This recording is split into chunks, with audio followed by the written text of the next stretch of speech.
गणित का प्राध्यापक। इंद्रप्रस्थ अध्ययन केंद्र की द्वारका इकाई द्वारा आयोजित प्रेरक संवाद अखंड भारत हमारा संकल्प में आप सभी का स्वागत है। हमारे मार्गदर्शक, अभिभावक, अतिथिगण, श्रोता बंधु, आप सभी का वंदन है। 14 अगस्त 1947 को भारत का विभाजन हुआ। 14 अगस्त भारत की अखंडता के लिए आहुति देने वाले राष्ट्रवादियों के नमन का दिन है। 14 अगस्त भारत विभाजन में अपनी जन्मभूमि व जीवन गंवाने वाले हुतात्माओं के वंदन का भी दिन है। अखंड भारत का सपना साकार करने के संकल्प का दिन है आज। आर्यान से लेकर अंगकोरवाट तक व त्रिविष्टप मानसरोवर से लेकर महासागर तक भारत पुनः अखंड होगा, सनातन धर्म का गौरव पुनर्स्थापित होगा। यही वेदना, संवेदना व संकल्प का प्रतिबिंब है यह सेमिनार। अब कार्यक्रम के लिए मैं कुछ सूचना साझा करना चाहूंगा।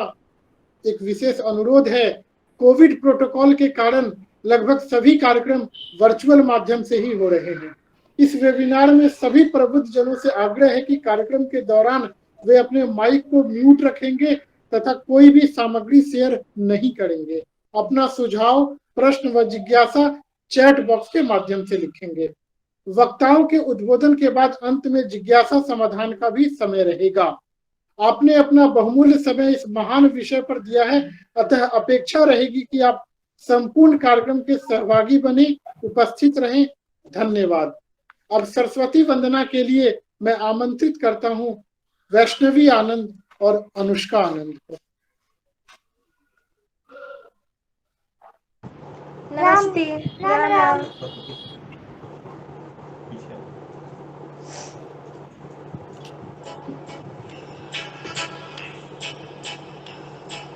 हे शारदे माँ, हे शारदे माँ, अज्ञानता से हमें तार दे माँ।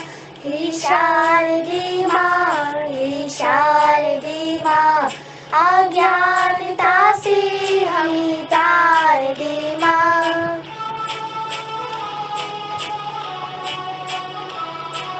तू स्वर की देवी, ये संगीत तुझसे, हर शब्द तेरा है, हर गीत तुझसे।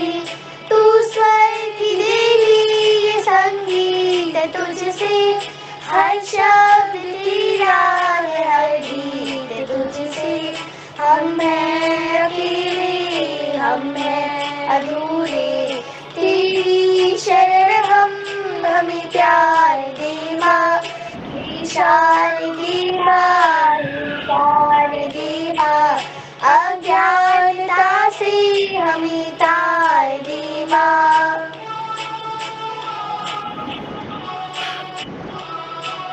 मुनियों ने समझी, गुनियों ने जानी, वेदों की भाषा पुराणों की वाणी। मुनियों ने समझी, गुनियों ने जानी, वेदों की भाषा पुराणों की वाणी। हम भी तो समझे, हम भी तो जाने, विद्या का हमको अधिकार दे माँ। हे शारदे माँ, हे शारदे माँ, अज्ञानता से हमें तार दे माँ।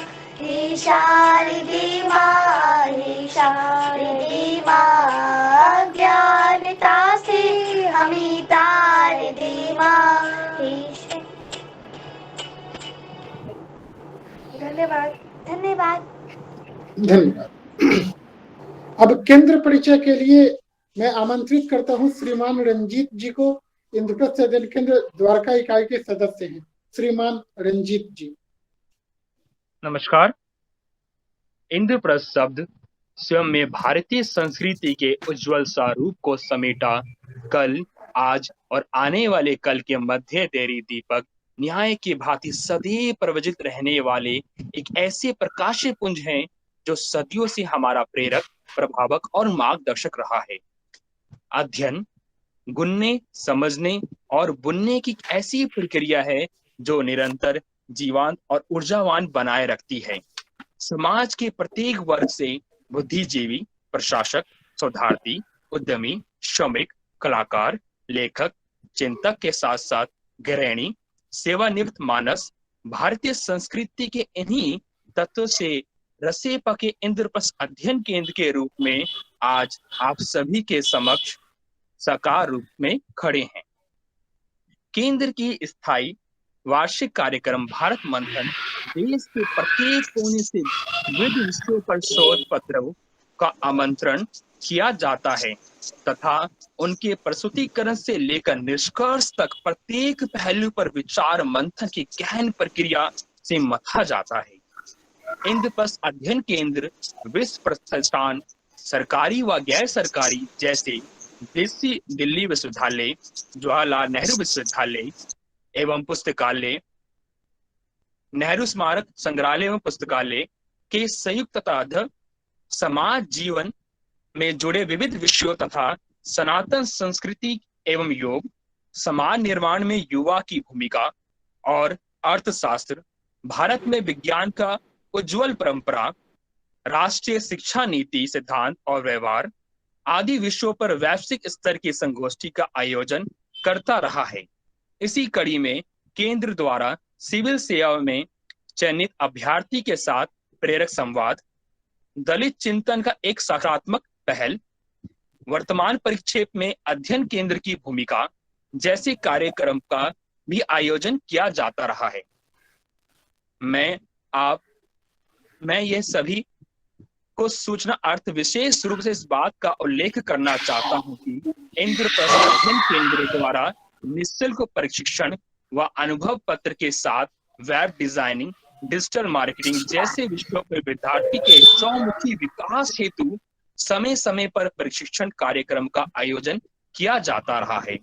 इंद्रप्रस्थ अध्ययन केंद्र अपनी यात्रा के इन बहुरंगी अनुभवों को समाज निर्माण में युवा की भूमिका, पर्यावरण संरक्षण, तमिलनाडु के गौरव, दलित अनुसूचित जाति एक और वार्ता पुस्तक के रूप में समय समय पर लिपिबद्ध करता रहा है। विगत वर्षों से इंद्रप्रस्थ अध्ययन केंद्र ने अपनी शोध संदर्भ ई पत्रिका निकालना का कार्यक्रम भी किया है, जिसमें बहुआयामी लेखों व शोध पत्र को प्रकाशित किया जाता है। केंद्र द्वारा इस तरह की गतिविधियां कार्यक्रम साप्ताहिक व मासिक आधार पर चलते रहते हैं। इसी कड़ी में केंद्र ने मंजूषा नाम से एक मासिक पत्रिका निकालना शुरू कर दिया है। अतः मैं आप सभी प्रभुजन केंद्र से इस कार्यक्रम से जुड़े, आशा है आगामी कार्यक्रम में आपकी उपस्थिति की अपेक्षा रहे। आप हम स्वस्थ रहें, प्रसन्न रहें, हमारी ईश्वर से यही प्रार्थना है। धन्यवाद। धन्यवाद। अब सम्मानित वक्तागण व अन्य पदाधिकारियों के परिचय हेतु डॉक्टर रामचंद्र जी को आमंत्रित करते हैं। डॉक्टर रामचंद्र जी इंद्रप्रस्थ अध्ययन केंद्र की द्वारका इकाई के संयोजक हैं। श्री अरविंद महाविद्यालय दिल्ली विश्वविद्यालय में वाणिज्य के प्राध्यापक हैं। डॉक्टर रामचंद्र जी।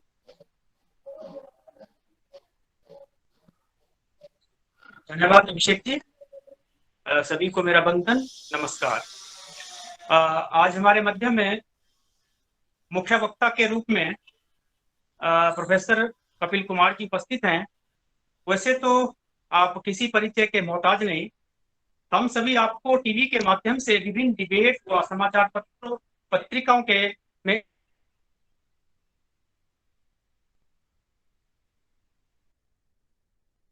बीच में प्रस्तुत करता हूं। आप इग्नू से स्वतंत्रता संग्राम और प्रवासी अध्ययन केंद्र के निदेशक पद से सेवानिवृत्त हुए हैं। वह आपका मुख्य विषय इतिहास रहा है। आप लाल किला दिल्ली में बने 4 संग्रहालयों के मुख्य इतिहासकार रहे हैं। आपने हाल ही में लाल किला व जलियांवाला बाग अमृतसर पर 2 स्क्रिप्ट तैयार की है। आपके पास 44 से अधिक वर्षों का शोध व शिक्षण अनुभव है। आप 2 वर्षों तक वेस्ट इंडीज विश्वविद्यालय पोर्ट ऑफ स्पेन में भारतीय अध्यक्ष रहे हैं और कैटेनिया इटली और मोनाश विश्वविद्यालय ऑस्ट्रेलिया में विजिटिंग प्रोफेसर के पद पर भी रहे हैं। पुर्तगाल, ग्रीस, इंग्लैंड और अन्य देशों में प्रस्तुतियों के लिए कई अंतर्राष्ट्रीय सम्मेलनों में आपको आमंत्रित किया गया है। आप भारतीय प्रेस परिषद और कई अन्य राष्ट्रीय निकायों के सदस्य भी रहे हैं। आपके नाम 4 पुस्तकें और 40 से अधिक शोध पत्र और लेख राष्ट्रीय व अंतर्राष्ट्रीय पत्रिकाओं में प्रकाशित हैं। पर्यटन एक अन्य क्षेत्र है जहां आपको एचआरडी और मार्केटिंग के लिए अत्यधिक सम्मानित किया जाता रहा है और आप पहले इतिहासकार हैं जिन्होंने अप्लाइड हिस्ट्री का पाठ्यक्रम शुरू किया था। अक्सर आपको विभिन्न चैनलों, टीवी चैनलों के माध्यम से बहसों में देखा जाता रहा है। समकालीन मुद्दों पर एक इतिहासकार और राजनीतिक विश्लेषक दोनों के रूप में, और आपके लेख नियमित रूप से पांचजन्य और ऑर्गेनाइजर में दिखाई देते हैं। आपका बहुत बहुत आभार, धन्यवाद सर। आज जिनका हमें विशेष रूप से सानिध्य मिल रहा है, जी धन्यवाद, जिनका हमें विशेष सानिध्य मिल रहा है ऐसे माननीय अजय कुमार जी। आपने 1988 से अपना प्रचारक जीवन शुरू किया। अपनी पढ़ाई पूर्ण करने के बाद राष्ट्रीय विचारों को प्रतिपादित करने के लिए संघ को ही अपना परिवार माना। संघ की दृष्टि से आप दिल्ली में अनेक विभागों में प्रचारक रहे। प्रांत के सेवा प्रमुख के नाते आप हिमाचल में प्रचारक रहे। वर्तमान में आप बौद्धिक शिक्षण प्रमुख उत्तर क्षेत्र, जिसमें दिल्ली, हरियाणा, पंजाब, जम्मू कश्मीर, लद्दाख आदि राज्य आते हैं, का कार्य आप देख रहे हैं। आपकी पौराणिक ग्रंथों पर रुचि है और आपने इनका गहन अध्ययन भी किया है। माननीय अजय जी के मार्गदर्शन में ही अध्ययन के अंदर अपनी भविष्य की राह पर चल रहा है और समय समय पर इनका हमें सहयोग सानिध्य मिलता रहता है। भाई साहब, आपका बहुत बहुत स्वागत और आभार। परिचय के इस कड़ी में कुछ अन्य परिचय आपके समक्ष रखना चाहता हूं। हमारे मध्य में केंद्र प्रमुख माननीय विवेक जी विनोद शर्मा जी उपस्थित हैं। आप 1978 से ही सामाजिक कार्यों से जुड़े हैं। आपने अनेक राष्ट्रीय स्वयंसेवक संघ के दायित्वों का निर्वाह किया है। आपका अनेक संस्थानों से जुड़ाव रहा है। वर्तमान में आप सांख्यिकी विभाग मंत्रालय भारत सरकार में राजपत्रित अधिकारी हैं। वह इंद्रप्रस्थ अध्ययन केंद्र दिल्ली प्रांत का प्रमुख कार्य आप देख रहे हैं और केंद्र आपकी देख रेख में नए आयामों की तरफ अग्रसर हैं। भाई साहब, आपका बहुत बहुत धन्यवाद।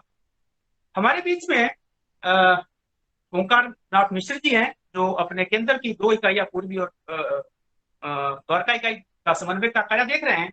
उनका परिचय आपको संक्षिप्त रूप में दे रहा हूं। आप केंद्रीय लोक निर्माण विभाग से सेवानिवृत्त हैं। आपका संघ प्रवेश 31 वर्षों का है। आप तृतीय वर्ष शिक्षित हैं। वर्तमान में सेवाधाम विद्या मंदिर के सह प्रबंधक का दायित्व आप देख रहे हैं। आप दिल्ली प्रांत बौद्धिक टोली के भी सदस्य रहे हैं तथा अध्ययन केंद्र में इकाई समन्वय का कार्य भी आप देख रहे हैं। भाई साहब, आपका धन्यवाद। इसी कड़ी को थोड़ा सा आगे बढ़ाते हुए कुछ परिचय के संदर्भ में हमारे बीच में डॉक्टर मालती जी हैं। मालती जी हमारी सबसे वरिष्ठतम सदस्य इंद्रप्रस्थ अध्ययन केंद्र में हैं। आपका हमें मार्गदर्शन रहता है और आप कालिंदी महाविद्यालय से प्राचार्य के पद से सेवानिवृत्त हुए हैं। इसी कड़ी में हमारे प्रांत के कुछ वरिष्ठ सदस्य अपने जगदीश गर्ग जी, जो हरियाणा सरकार से प्रोफेसर पद से रिटायर हुए हैं। हमारे बीच में प्रांत के ही प्रोफेसर राकेश पांडे जी हैं, मोनिका बहन जी हैं, विकास जी हैं, सुनील कंबोज जी हैं, ललित पराशर जी हैं और अन्य हमारे पीजीडीयू के प्राध्यापक सुरेंद्र सिंह जी हैं। हमारे बीच में सुनील कश्यप जी हैं। समय का अभाव से इसके सभी का नाम लेना संभव ना हो पाएगा। आप हमारे साथ जुड़े, आपका बहुत बहुत धन्यवाद। प्रोफेसर ब्रजेश पांडे जी जेएनयू के जी ब्रजेश पांडे जी उनका भी हमारे मार्गदर्शक और सानिध्य बना रहता है। आप जेएनयू से जुड़े हैं, आपका बहुत बहुत साधुवाद जी। अभिषेक जी, धन्यवाद रामचंद्र। अब संगठन गीत के लिए विशाल योगी जी को आमंत्रित करते हैं, जो इंद्रप्रस्थ अध्ययन केंद्र की द्वारका इकाई के सदस्य हैं, गठ प्रमुख हैं। श्रीमान विशाल योगी जी। जी अभिषेक जी, जनों प्रणाम। हृदय को उल्लास दो, स्वयं को विश्वास दो। राष्ट्र के निर्माण हेतु चेतना को श्वास दो। राष्ट्र के निर्माण हेतु चेतना को श्वास दो। हृदय को उल्लास दो, स्वयं को विश्वास दो। एकता का भाव लेकर हम सदा आगे बढ़ें। राष्ट्र के प्रति हो समर्पित, राह नित नूतन गढ़ें। हो सफल जीवन में हम और स्वप्न सब साकार हो। शुद्ध हो मन बुद्धि हम में, शक्ति का संचार हो। कल्पना को पंख दो और उड़ने को आकाश दो। हृदय को उल्लास दो, स्वयं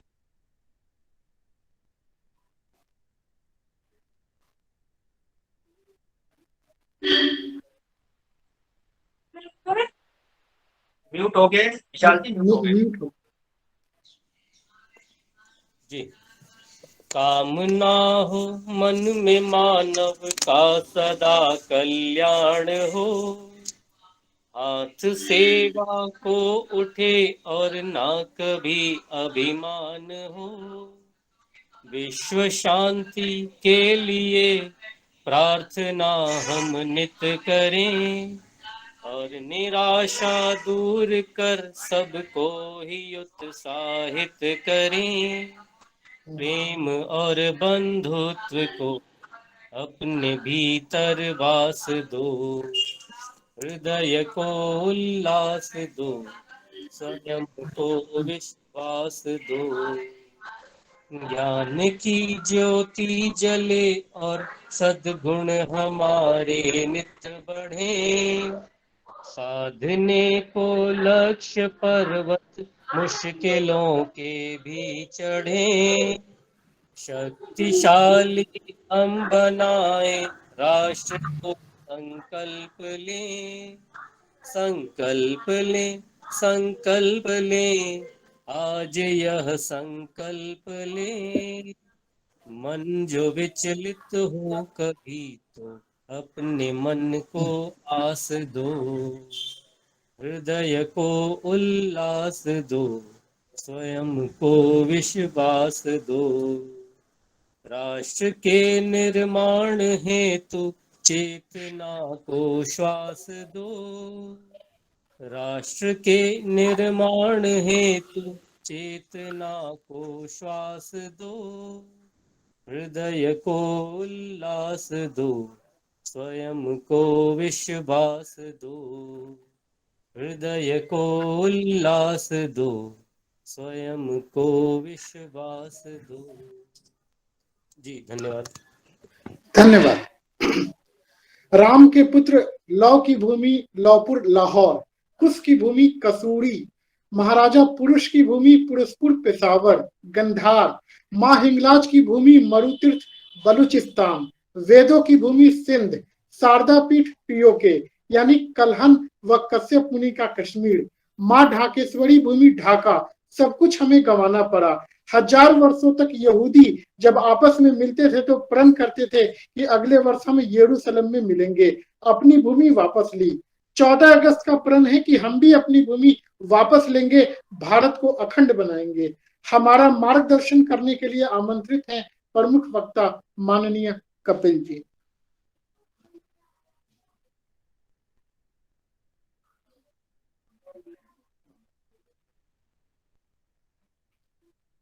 जी अनम्यूट कर ले कपिल सर। कपिल सर आपका अनम्यूट कर लें आप।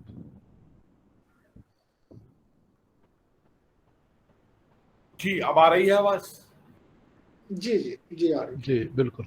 बहुत बहुत धन्यवाद इस अवसर के लिए, जबकि इतने विशेष सीनियर लोगों से और जिन्होंने कि अपना बहुत ही प्रयास किए हैं देश के निर्माण के अंदर उनके आगे मुझे बोलने के लिए।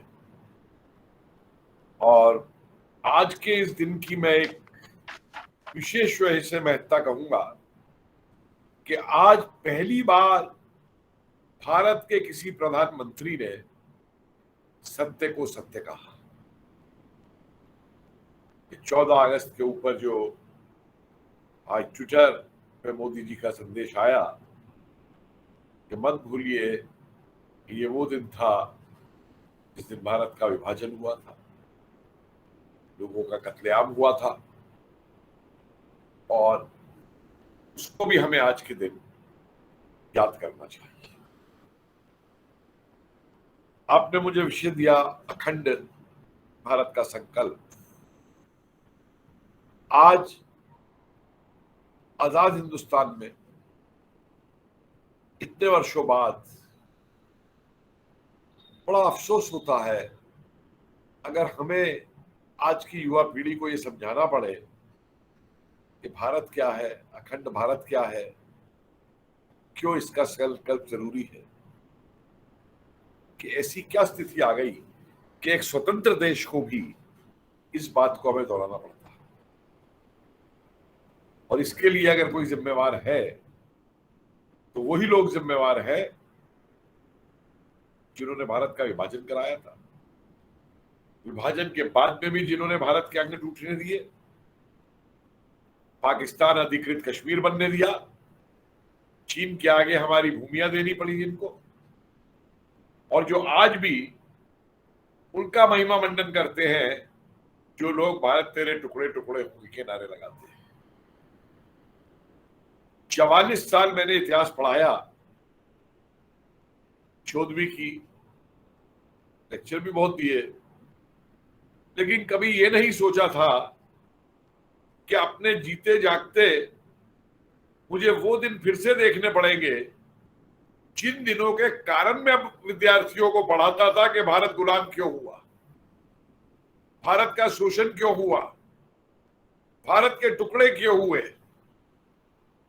वो जो कारण उनको बताता था, ये मालूम नहीं था कि आज अपनी आंखों से उन्हीं तत्वों को एक बार फिर से इस देश के अंदर उभरते हुए और चिल्लाते हुए मैं देखूंगा। ये कभी मैंने सपने में भी नहीं सोचा था।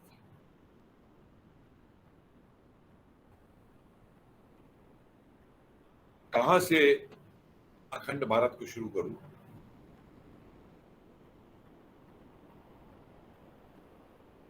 इंडिया जो नाम डाला गया, हमें मालूम है इंडिका ग्रीक नाम से आया 36 शताब्दी पूर्व से, लेकिन उससे पहले जब हमारी बात होती है आर्यव्रत की या भारतवर्ष की,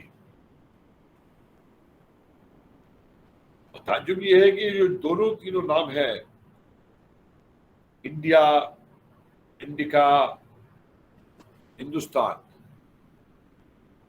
ये नाम हमारे अपने दिए हुए नहीं। हिंदुस्तान का अरब और तुर्क लोगों ने, इंडिका का ग्रीक वालों ने, और इंडिया बना दिया उसको यूरोप और इन देशों ने।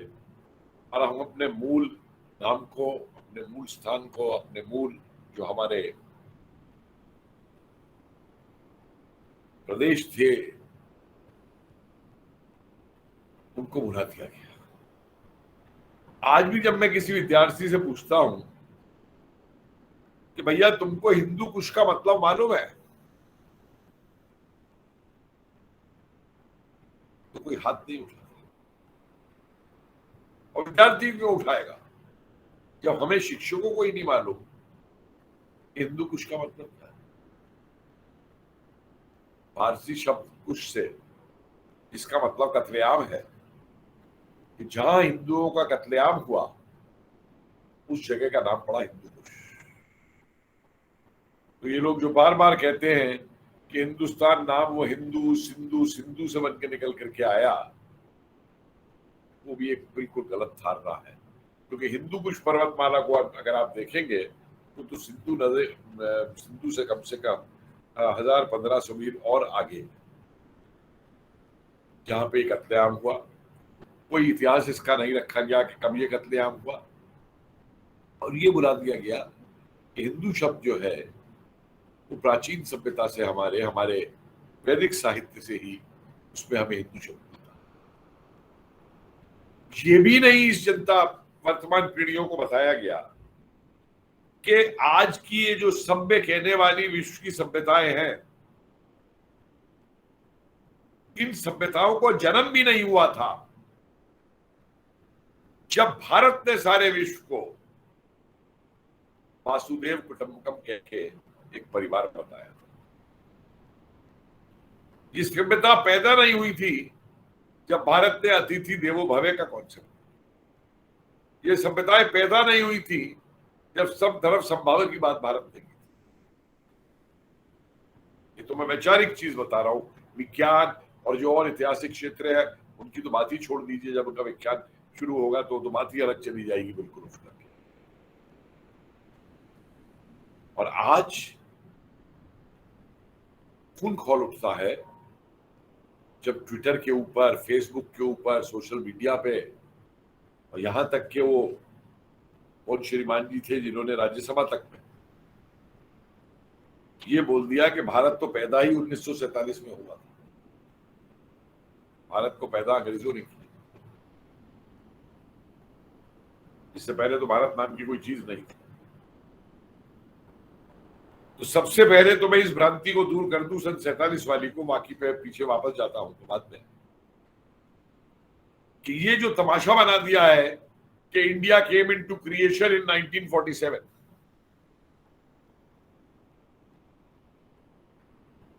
इससे पहले इंडिया थी नहीं, अंग्रेजों ने बना दी। मेरा उनसे एक सवाल है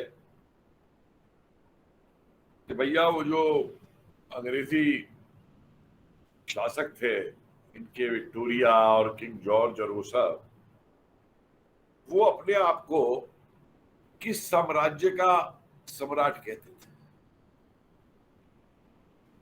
उसका नाम ब्रिटिश इंडियन एम्पायर क्यों रखा गया अगर इंडिया नाम की कोई चीज नहीं थी? उसका नाम ब्रिटिश इंडियन एम्पायर रखा गया। इंडिया को अंग्रेजी ताज के अंदर the most glittering diamond in the British crown कहा गया। तो भैया इंडिया थी नहीं अगर, तो भाई इंडिया का वो मोस्ट ग्लिटरिंग डायमंड अपने ताज में लगाने की क्या जरूरत थी? वो कहां से आ गया? और ये मत भूलिए कि जो ब्रिटिश इंडियन एम्पायर था, दो प्रारूप थे भारत में अंग्रेजों के। एक प्रांत ब्रिटिश रूल्ड प्रोविंसेस, जिसमें आपका मद्रास, पंजाब, यूपी, बंगाल, बॉम्बे प्रेसिडेंसी, ये सब आते थे। और दूसरी तरफ भारतीय रियासतें। और ये दोनों रियासतें और प्रांत किसके अधीन थे? ये दोनों ब्रिटिश इंडियन एम्पायर का अंग थे। ये दोनों अलग अलग नहीं थे। एक ही वाइसरॉय था, जो रियासतों के लिए वाइसरॉय था और प्रांतों के लिए गवर्नर जनरल था। वो अलग नहीं था। और अगर ये रियासतें भारत नहीं होता और ये रियासतें अलग अलग होती, तो फिर तो अंग्रेजों को कहना चाहिए था कि the empire of united provinces और the empire, it is the crown, we have the empire of Rajasthan, Jaipur और अजमेर और हैदराबाद, क्योंकि तो सारी अलग अलग स्टेट्स थी। तो फिर तो इतनी स्टेट्स का एम्परर होना चाहिए था उसे। वो खाली एक अकेली इंडिया नाम की स्टेट का एम्परर क्यों हो गया?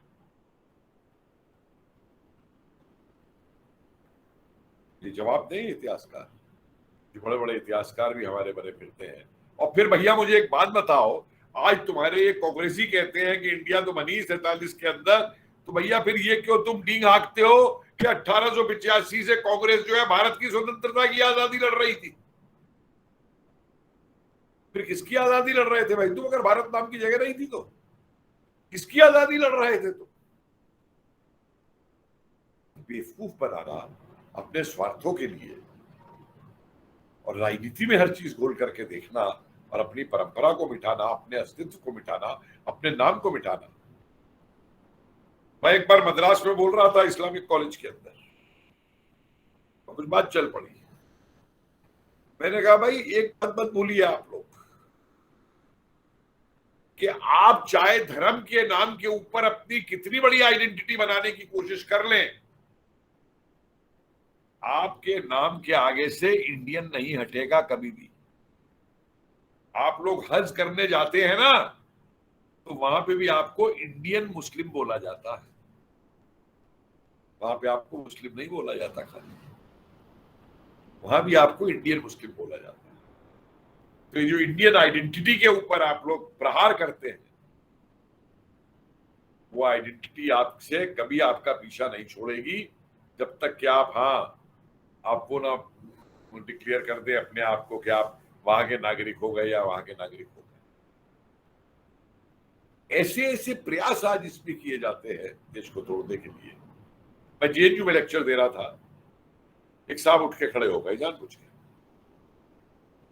राष्ट्र क्या होता है, राष्ट्रवाद क्या होता है। मैंने कहा बेटा एक बात बताओ, तुम जहां पे रहते हो उसको क्या बोलते हो? बोले घर बोलते हैं। मैं कहा उस घर पे कोई हमला करेगा तो क्या करोगे? छोड़ के भाग जाओगे या उसको गिफ्ट कर दोगे घर अपना, पुरस्कार में दे दोगे? नहीं जी बचाएंगे। तो मैं कहा बेटा जिस भूमि पे वो घर बना हुआ है ना तुम्हारा, वही देश है, और उसकी रक्षा करना जो है वो राष्ट्रवाद है। मैंने कहा मैं इतना अनपढ़ आदमी हूं कि मैंने कोई यूरोपीय नेशनलिज्म और कॉन्सेप्ट ऑफ स्टेट और नेशन स्टेट, ये जो तमाशे बना के हमारे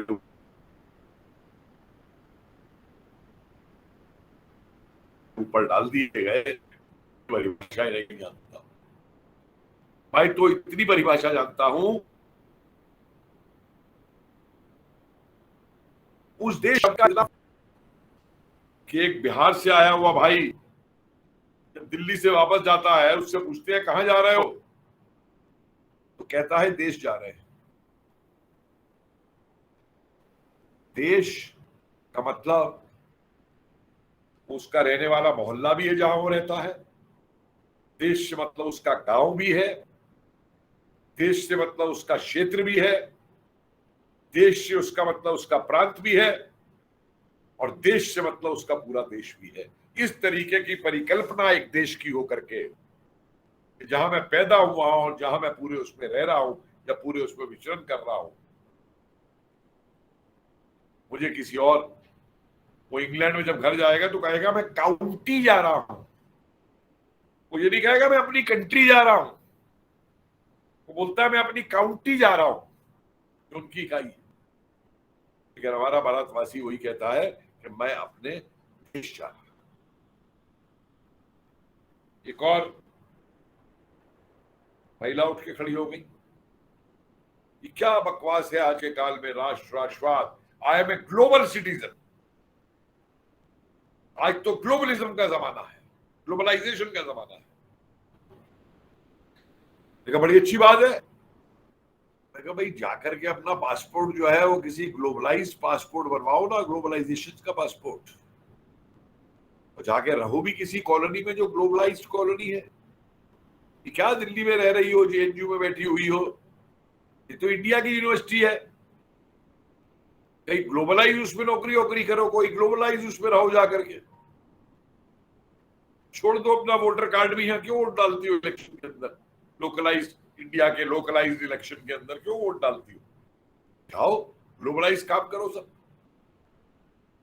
ये जो मनोवृत्ति फैलाई गई हमारी युवा पीढ़ी के अंदर, और मुझसे ज्यादा बेहतर इसे कौन जानता है, क्योंकि मैंने तो इस मनोवृत्ति को युवा पीढ़ी में फैलाते हुए अपनी आंखों से देखा 21 साल तक। बहुत से साथियों को मालूम है, राकेश पांडे जी को भी मालूम है कि मैं 21 साल तक जो है सीपीएम के अंदर बिताए हैं मैंने, और जब से छोड़ा है 96 से, जब से वो नंबर 1 का दुश्मन मानते हैं, क्योंकि उन्हें मालूम है कि इसको अंदर की जो हमारे हथकंडे हैं और जो तौर तरीके हैं कोई सारे जानता है किस किस तरीके से करता है। अब सवाल उठता है कि ऐसा क्यों किया गया। पहला काम ये किया अंग्रेजों ने और दूसरा काम ये किया मार्क्सवादियों ने। जब अंग्रेजों ने भारत में अपने पैर जमाना शुरू किए तो एक बात याद रखिए कि कोलंबस जो है पागल होकर के किस देश को ढूंढ रहा था, वो भारत देश को ढूंढ रहा था। हमारे इतिहासकारों ने मान लिया कि देश को ढूंढ रहा था। कोलंबस, भारत तो कहीं नहीं खो गया था, भारत तो वहीं का वहीं मौजूद था। कोलंबस भारत आने का रास्ता ढूंढ रहा था। लेकिन हमारी किताबों में लिखा गया आगे चल के, Vasco da Gama discovered India. India कहीं खो गई थी, वास्को डी गामा उसे ढूंढ के ले आए। और अपने बड़े बड़े इतिहासकार हमारे ये एक लाइन तक सही नहीं करा पाए कि Vasco da Gama discovered the sea route to India. उसने तो भारत आने का समुद्र का रास्ता खोजा था, और जब वो चला था वहां से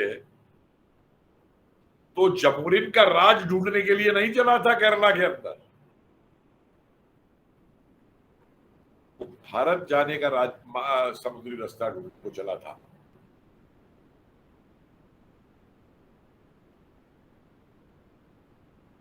और तब उसने वहां देखा केप ऑफ गुड होप बोला, और जब पहुंच गया जमोरिन क्या तो हमने भारत में लैंड किया। ये तो नहीं कहा कि जमोरिन के केरला के अंदर भारत के एक प्रांत में या एक उसमें लैंड किया है जाकर, हमने भारत में लैंड किया है। उसके बाद का आप देखिए, जो उससे पहले ले लीजिए कि सिकंदर जब तक्षशिला के पास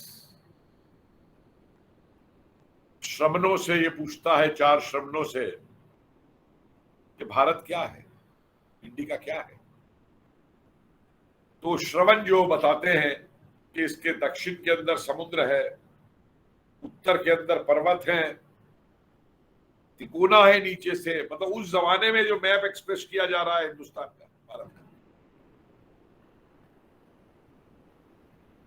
और उस जमाने में ग्रीस के अंदर, पूरे पाश्चात्य विश्व के अंदर 2 चीजें भारत से मंगाई जाती थी सिर्फ, एक हाथी जो उनके युद्ध में काम आ सके, और दूसरी चीज मंगाई जाती थी श्रमण, कि हमारी विद्या, हमारी संस्कृति, हमारा उसका जो ज्ञान है कि भारत से श्रमण लेते आना। बाद में वो इंडो ग्रीक आए, तब भी नाम इंडो दिया गया, इंडो ग्रीक बनाया गया। वीरेंद्र और अमित, वीरेंद्र डिमेट्रियस जो आगे एक के नारायण ने बहुत खूबसूरती से लिखा था, या हिमला तो उन्होंने किया था, बट इंडिया कॉन्कर्ड, जीत इंडिया की हुई थी, जो भारत के।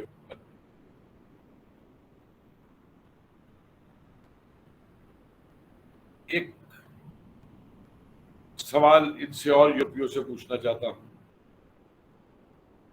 कि भैया अगर भारत नाम की चीज नहीं थी, भारत देश नहीं था, तो तुमने अपनी कंपनियों के नाम क्यों रखे English east India company, French east India company, Dutch east India company, Portuguese east India company? फिर ये इंडिया कंपनी कहां से आ गई जब इंडिया नाम की चीज ही नहीं है तुम्हारे हिसाब से? इंडिया नाम की कंपनी कहां से आ गई? और अगर आप देखें तो ये जो स्थिति आई कि इंडिया नाम की कोई कंट्री नहीं है, ये आती है जाके करीबन 18वीं शताब्दी के अंदर, जब जॉन स्ट्रेची और ये लोग इस बात का बयान करते हैं तब आज इंडिया नाम की कोई ऐसा देश नहीं है जिसको हम देश मानते हैं हमारी भाषा से। और ऐसा क्यों किया गया? जब इन्होंने अपना प्रभाव भारत में फैला करके और राज्य बनाना शुरू किया, जो कि हमारे सरकारी इतिहासकार तो साहब अंग्रेज तो भारत में खाली व्यापार करने आए थे, वो तो हिंदुस्तानी आपस में लड़ते रहते थे, इसलिए उन्हें अपना राज बना दिया। हम लोग चुपचाप सुन लेते हैं, उसका जवाब नहीं देते। कैसे अंतरराष्ट्रीय स्तर पर पूरा उपनिवेशवाद फैला हुआ था, क्या उपनिवेशवादों के मतलब थे, क्या वो कर रहे थे, वो नहीं चुपचाप मान लेते हैं कि हाँ जी हम तो लड़ते रहते थे, ये तो अपना खाली व्यापार करने आए बेचारे बहुत सीधे साधे लोग थे, और इन्होंने फिर अपना जो है अपना वर्चस्व बना लिया है। भारत में आने के बाद अंग्रेजों की समझ में एक बात आ गई थी कि भारत में उनका ना अफ्रीकी जैसे नहीं है, अफ्रीकी लोगों से नहीं है, भारत में उनका सामना रेड इंडियन से नहीं है, भारत में उनका सामना ऑस्ट्रेलिया के एबॉर्जिनीज से नहीं है, भारत में उनका सामना एक ऐसी जीती जागती सभ्यता से है जो सभ्यता हजारों वर्षों से चल रही है, जिस सभ्यता के अंदर अटूट ज्ञान मौजूद है। किसी भी क्षेत्र को उठा के देख लीजिए, और जब तक वो भारत की सभ्यता को झूठा नहीं बताएंगे, जब तक इसको मिथ्या नहीं बताएंगे, जब तक इसको तहस नहस नहीं करेंगे, वो भारत के ऊपर अपना राज नहीं जमाना। ये चीज उनके सामने स्पष्ट है। आज तक जो संस्कृत भाषा है, देखिए हमारे विद्वानों की भी गलती रही। हम लोग कहते रहते हैं संस्कृत बहुत बढ़िया उत्तम भाषा है, बहुत सारी भाषा है, हम उन्हें साइंटिफिकली एक्सप्लेन नहीं करते कि जिस लेवल की संस्कृत भाषा है आज, जिसका पूरा कंप्यूटर जगत भी गुणगान कर रहा है उसकी महत्ता का, किसी यूरोपियन ने कभी ये जानने की कोशिश की कि इस भाषा को इस स्तर तक वैज्ञानिक भाषा बनाने के लिए ये कितना समय और कितने वर्ष लगे हुए? हम उस पर ध्यान दें और चुपचाप हम भी सुन लेते हैं, हाँ जी मिथिक थी, बच्चे हंसी उड़ा देंगे, कोई कुछ बोल देगा और हम उस बात को मान लेंगे। तो इन्होंने चुन चुन करके सत्यानाश करना शुरू किया, और इसलिए भी किया कि अंग्रेजों का उद्देश्य भारत के अंदर केवल राज करना नहीं था, उनका उद्देश्य पूरे भारत का धर्म परिवर्तन करना भी था। 1830 के अंदर पोप को लिखा जा रहा है रोम में कि 50 साल के अंदर हम पूरे भारत को जो है ईसाई बना देंगे।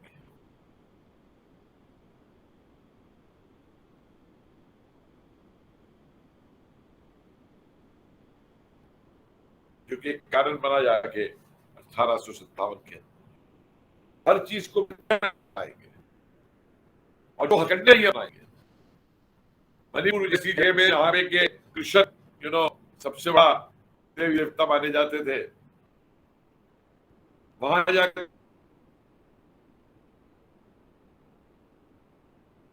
के प्रचार कराए,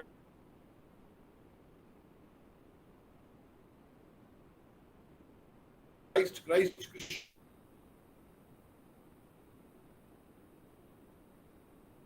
क्राइस्ट। तो इस तरीके की जो चढ़ाई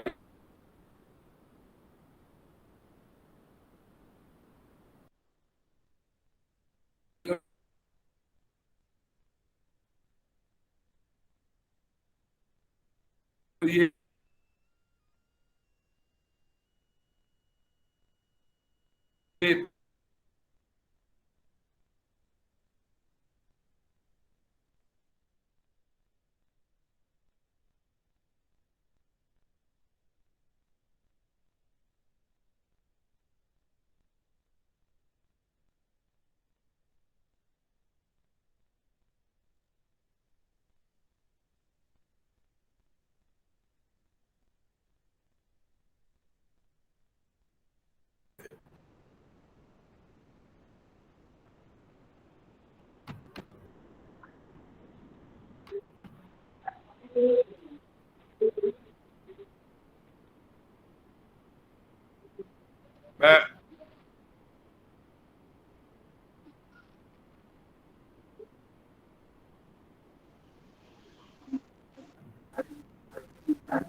करेक्शन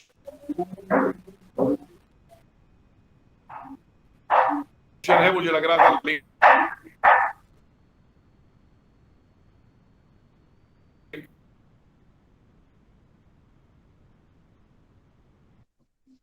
आवाज कट रही है जी, आवाज कट रही है। मनीष जी जरा देखें तो। जी भाई साहब, वो नेटवर्क की समस्या है वहां से।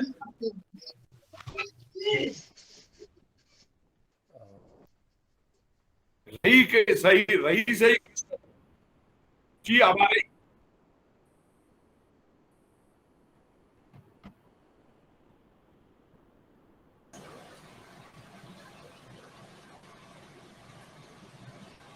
जी आ रही है भाई साहब कपिल जी भाई साहब कपिल जी के अतिरिक्त अन्य सभी से प्रार्थना है कि अपनी वीडियो को ऑफ कर दें।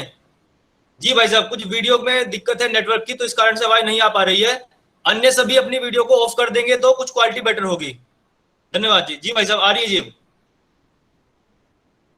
जी, तो इसमें जो सबसे ऊंचा काम आगे चल करके किया वो इनके दाढ़ी बाबा हमारे महात्मा मार्क्स जी ने पूरा कर दिया। मैं तो महात्मा मार्क्स कहता हूं कि उन्होंने जो लिखा 1853 की जो उनकी राइटिंग्स है, साहब भारत नाम की कोई चीज ही नहीं है, भारत का कोई इतिहास ही नहीं है। इनका इतिहास तो सिर्फ इन पे हमलों का इतिहास रहा है। और सवाल ये उठता था कि भारत में राज कौन करेगा, तुर्क राज करेगा, ईरानी राज करेगा, या अंग्रेज या रूस राज करेगा, या अंग्रेजी राज करेगा। तो अब अंग्रेज राज कर रहा है और अंग्रेज का काम यह है कि उसे भारत को आधुनिक बनाना है। और जो जो उन्होंने के बारे में कही कि साहब ये इंसान होते हुए बंदर की पूजा करते हैं, गाय की पूजा करते हैं, पूरे के पूरे, तो इस पूरे उसके ऊपर जिस तरीके से बोलते हैं ये लोग। शिवम में वेबनेयर पे होगा अभी, ये भी थोड़ी देर जी बात 6 बजे नहीं करता मैं, 6 बजे 6:30 बजे एक दूसरा वेबनेयर है। सॉरी जी, चैनल वाले हैं और मैंने मना कर दिया, मैं डिबेट्स में नहीं आऊंगा। मैंने कहा आप लोग एक्सपर्ट्स को बिठाएंगे तो मैं डिबेट में आऊंगा, लेकिन ये कांग्रेस के प्रवक्ता और ये ओवासी के प्रवक्ता जो है इनकी बकवास सुनने के लिए मैं डिबेट में नहीं आ सकता। तो इन लोगों ने, कार्ल मार्क्स वगैरह ने जो चीज प्रस्तुत की वो, और उपनिवेशवाद जो कह रहा था भारत के बारे में, इन दोनों में कोई अंतर नहीं था। क्योंकि जो जो बातें कार्ल मार्क्स कह रहा था वो सारी उस पर आधारित थी जो सूचना उसको अंग्रेज भारत से देते थे, भारत के अंग्रेजी अफसर देते थे। जो भारत के अंदर बैठे हुए अंग्रेजी अफसर जो है भारत के बारे में लिख रहे थे वहां। तो भारत नाम की कोई चीज ही नहीं। और जब भारत नाम की कोई चीज ही नहीं है तो फिर आप भारत की बात क्यों करेंगे? अब मेरा एक और सवाल इनसे ही कि जब जर्मन यूनिफिकेशन की बात होती है, जर्मनी के एकीकरण की बात होती है, या इटली के एकीकरण की बात होती है, तब तो आप बड़े जोर शोर से कहते हैं कि साहब और जर्मनी की रियासतें अलग अलग बटी हुई थी और बिस्मार्क ने जर्मनी का एकीकरण किया। बड़ी अच्छी बात है, मैं तो बिस्मार्क की बहुत कदर करता हूं कि उसने जर्मनी का एकीकरण किया। इसी तरीके से इटली को लेके माजनी, गैरेबाल्डी, इन लोगों ने इटली का एकीकरण किया, बड़ी अच्छी बात है। लेकिन भाई साहब भारत का एकीकरण होते ही 47 के अंदर आपको परेशानी होगी। क्या आपने कोई कसर नहीं छोड़ी थी? आपने तो ये कह के कि पैरामाउंट सी हैज लेफ्ट, आप तो भारत को फिर टुकड़ों में बांट गए थे कि भारत को आप टुकड़ों में बांट के वो कर सके। तो सरदार पटेल कहिए अगर ना होते तो ये तो अपनी चीजों के अंदर सक्षम हो गए थे सारे के सारे। लेकिन इन लोगों का उसके बाद में भी जो चीज बनी हुई है आज तक भी, आप बीबीसी को देख लीजिए, आप ब्रिटिश रिपोर्टिंग देख लीजिए, आप न्यूयॉर्क टाइम्स को देख लीजिए कि किस दृष्टि से वो भारत को देखना चाहते हैं या भारत को गिराना चाहते हैं। और उसके भी एक कारण है कारण बड़ा सिंपल है कि आज जिस जगह पे भारत खड़ा हो गया है आकर के, अगर इस भारत को वो और स्वाभिमानी, शक्तिशाली, आत्मनिर्भर बने देते हैं तो उनका खुद का क्या होगा, उनकी खुद की अर्थव्यवस्था का क्या होगा। क्यों भारतीयता के विचार को तोड़ने के लिए जो मैं आज कहता हूं कि ये भूमंडीकरण जो है, ग्लोबलाइजेशन, नाम बड़ा अच्छा लगता है, लेकिन ये हमको जिस स्थिति में पहुंचा रहा है वो स्थिति कि ये 21वीं शताब्दी जो है ये मानसिक दासता की शताब्दी कहलाएगी। क्या आप मानसिक दास बनाते चले, आपको दूसरे देश को जीतने की जरूरत नहीं है, आपको सीधे अर्थव्यवस्था भी कंट्रोल करने की जरूरत नहीं है। आपको उस देश के अंदर, वहां की युवा पीढ़ी में, उसके दिमाग में सिर्फ अपनी वेस्टर्न उसके लिए जो है एक वो लालच भर देना चाहिए कि मैं जूते भी पहनूंगा तो नाइके के पहनूंगा, मैं पिज्जा भी खाऊंगा तो यूनाइट का खाऊंगा, मैं वो लूंगा तो मैकडोनल्ड का लूंगा। देखने में लगता है बहुत छोटी चीज है, लेकिन ये पूरी की पूरी मानसिकता को प्रभावित करती है। और इस पे अगर हम लोग नहीं जानते हैं तो हमको किसी और चीज के लिए ही तैयार रहना पड़ेगा। अब एक सवाल मैं और पूछना चाहता हूं कि जो आज बड़ी बात करते हैं इस्लाम, मुझे एक चीज का जवाब दो भाई, 8वीं शताब्दी से पहले जिन जगहों पे इस्लाम उभरा उन इलाकों के अंदर धर्म क्या था?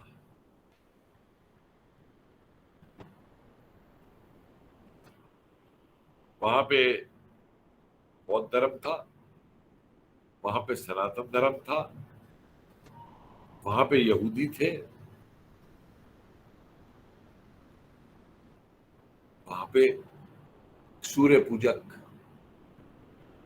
फारसी लोग थे जो राष्ट्रीय था, और या ट्राइबल रिलीजन। तुमने तलवार ले लेकर के, आज भी आप जाइए देखिए सीरिया, इराक वगैरह के अंदर कितनी मूर्तियां प्राचीन और कितना वो सब कुछ मिलता है, कैसे चला गया था। भारत ने 4 धर्मों ने भारत में जन्म लिया है, हिंदू धर्म, बौद्ध धर्म, जैन धर्म, सिख धर्म। इन चारों धर्मों ने कभी तलवार को आधार बना करके अपने धर्म का प्रचार नहीं किया, जो कि बाकियों ने किया।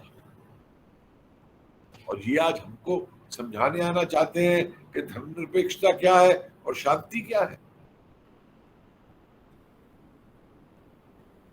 और जिस इलाके में मतलब अजीब चीज सामने आती है, रोज देखता हूं ये इस्लामिक स्कॉलर बिठा देते हैं टीवी चैनल्स के ऊपर, जिनको मोहल्ले में भी कोई 2 जनों को नहीं पूछता, उनको हमारी टीवी चैनल इस्लामिक स्कॉलर बना देती है। साहब इस्लाम में ये नहीं होता, इस्लाम में वो नहीं होता, इस्लाम में ये मना है, इस्लाम में वो मना है। बड़ी अच्छी बात है साहब, मना है तो फिर हो क्यों रहा है? इस्लाम का नारा रख के क्यों हो रहा है? तब जवाब नहीं होगा। तो इन परिस्थितियों के अंदर कम से कम, हाँ एक और चीज देखिए आप, भारत नहीं था, ये नहीं था, वो नहीं था, भैया जो अशोक के साम्राज्य का नक्शा है, अफगानिस्तान से लेकर के और नीचे तक, वो नक्शा आपने या मैंने नहीं बैठ के बनाया था। वो नक्शा नागपुर में बैठ के नहीं बनाया है संघ ने, वो वो नक्शा तो आपके इंग्लैंड के इतिहासकारों ने बनाया था। यहां से यहां तक अशोक का साम्राज्य था।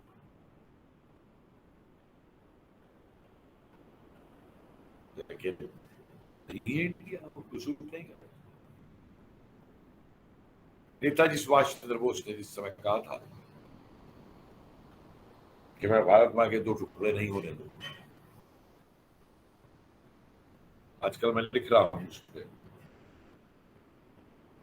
तो कलकत्ता के मुझे कुछ दस्तावेज मिले, मिलिट्री इंटेलिजेंस की रिपोर्ट है, जिसमें हिंदू महासभा का सेक्रेटरी ये कह रहा है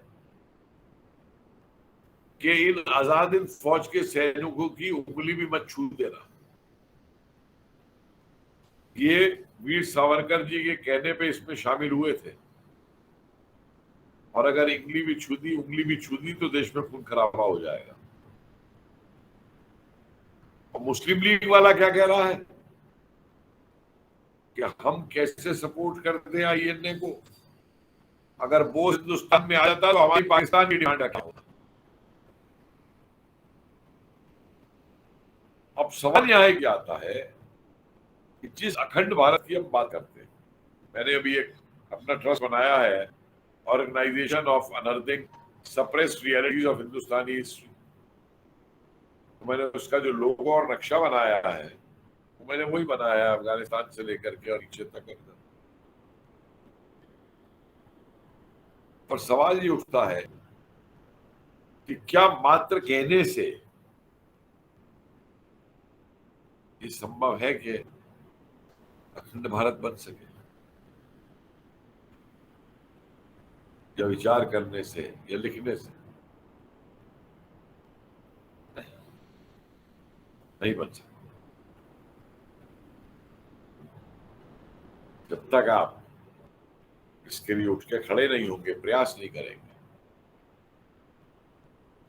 अखंड भारत तो दूर रहा, मेरे शब्द आज याद रखिएगा, मैं बहुत स्पष्ट बोलता हूं और मैं बहुत बदनाम हूं इसके लिए, कि जो हालात देश के अंदर चल रहे हैं, अगर वो हालात चलते रहे तो मैं 10 साल से ज्यादा का समय नहीं देता राष्ट्रपति भवन पे कोई और हरे रंग का झंडा लगने की।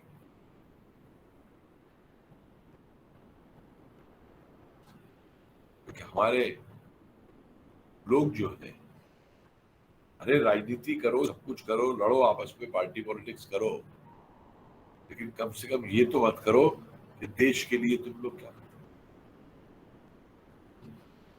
पता नहीं इनको चिढ़ है भारत अखंड भारत की बात तो छोड़िए, इनको भारत के नाम से चिढ़ हो जाती है। ये जो लिबरल गैंग और ये जो क्या है, वो क्या बोलते हैं उसको, सेकुलर गैंग, और वो ये जो इस्तीफा देने वाला गैंग है, ये वो सर्टिफिकेट, वो जो अपने वो तगमे वापस करने वाला गैंग है, इनको भारत नाम सुन के दिक्कत हो जाती है। खाएंगे पिएगा यहाँ का, पैसा यहाँ कमाएंगे, सब कुछ यहाँ करेंगे, लेकिन भारत का नाम क्यों हो रहा है? ये बात हमारी युवा पीढ़ी को 2 चीजें समझानी बहुत जरूरी है।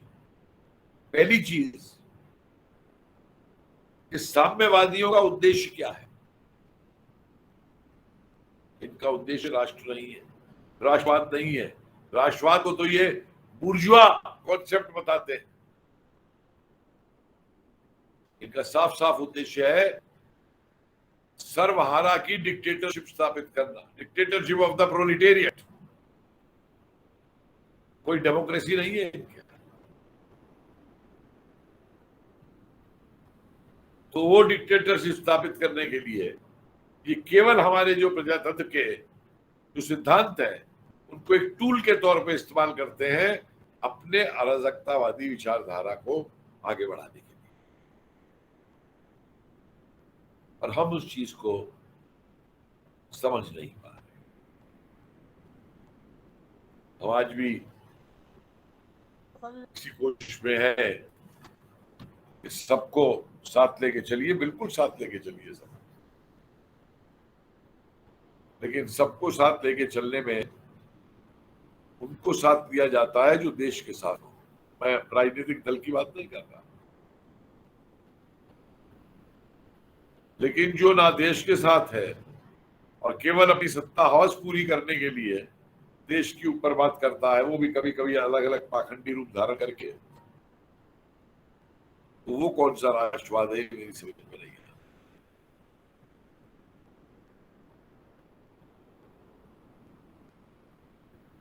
कम्युनिस्टों का व्यवहार आपने देखा, और आजकल तो अब तर्क से भी भागने लगे, अब तर्क भी करने को तैयार नहीं। जब ये मैंने म्यूजियम बनाया था नेताजी वाला, तो एक कलकत्ता में भी बनाया है, वहां पे icons of nationalism from the soil of Bengal. तो टेलीग्राफ की रिपोर्टर मेरे पे आए, फोन किया वहां से कि सर चीफ मिनिस्टर कह रही है कि आपने श्यामा प्रसाद मुखर्जी को भी उसी पेडेस्टल पे बिठा दिया जिसपे बंकिम और गुरुदेव और नेताजी। मैंने कहा भाई अपनी चीफ मिनिस्टर को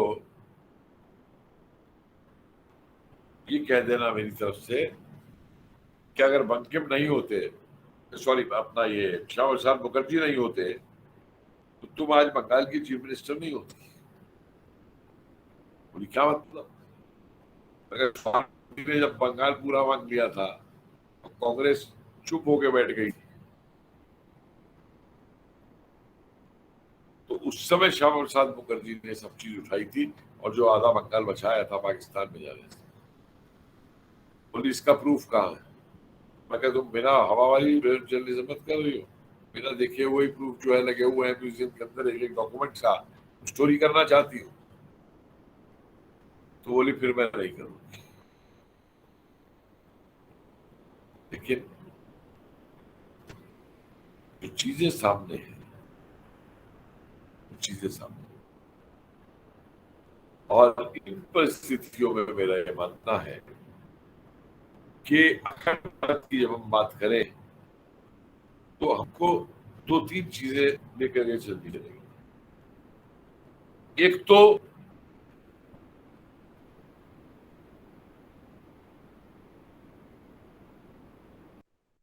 क्या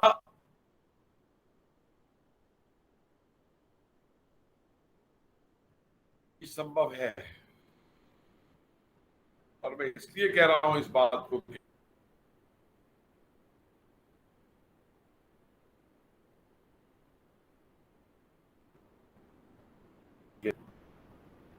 और दूसरी महत्वपूर्ण बात यह है कि अगर बन भी जाता है अखंड भारत तो हम उसको जोड़ करके कैसे रख सकते हैं। मैं थोड़ा आगे की सोच की बात कह रहा हूं, और इसलिए कह रहा हूं कि जब वर्तमान में ही इतना बिखराव है, तब ये लोग, इनके लिए शब्द अखंड भारत एक गाली बन गया है, केवल गाली देना जानते हैं इस्लाम के ऊपर ही। कह देंगे हम जिसको संग है संगने की। इसलिए अखंड भारत की विचारधारा को जीवित रखते हुए, अपनी युवा पीढ़ी तक पहुंचाते हुए, संख्या बढ़ाते हुए किस तरीके से ये बनेगा, उस पर आपको एक लंबी व्याख्या और करनी पड़ेगी। लेकिन हम जवाब भी देना नहीं जानते, माफ कीजिए। मैं एक सेमिनार में बैठा हुआ था वसंत कुंज में, सोशल क्या है वो, सोशल साइंसेस ग्रुप का कोई है वो साइंस। वहां पे जेएनयू की एक महोदया प्रोफेसर, उन्होंने स्कैवेंजिंग के ऊपर भाषण दिया, मैला उठाने वालों ने, और जितनी गालियां वो हिंदू धर्म को निकाल सकती थी उन्होंने निकाली। तो मैंने भी अपना हाथ खड़ा करके मैंने कहा मैडम हमने आपका लेक्चर सुन लिया है, जरा ये समझाइए कि स्कैवेंजिंग भारत के अंदर लाया कौन था, मैल उठाना लाया कौन था भारत के, क्योंकि आज भी भारत का प्रधानमंत्री ये कह रहा है कि अपने अपने गांव में टॉयलेट बनवा दो। जवाब मिला नहीं, वो तो पहले मौजूद था। मैं कहा बिल्कुल गलत। तर्क लेके आए और जिन लोगों ने धर्म परिवर्तन से मना कर दिया उनको ये कहा गया कि हम तुमसे ये काम करवाएंगे और एक पट्टा दे दिया गया उनको। यही कारण है मैं तो उन्हें सलाम करता हूं कि जिन्होंने अपना धर्म परिवर्तन धर्म परिवर्तन की जगह पैर उठाना स्वीकार किया, जो आज भी दलित के बीच में हिंदू धर्म प्रबुद्धता के साथ मौजूद है हर तरीके के प्रचार के बावजूद। तो इनको शर्म आती है कहते हुए मैंने कहा आपको, आपका सेकुलरिज्म को, कि हिंदुस्तान में पहली बार कमोड तुर्क लेके आए थे। आपको शर्म आती है। और उसके बाद में अंग्रेजों की छावनियां,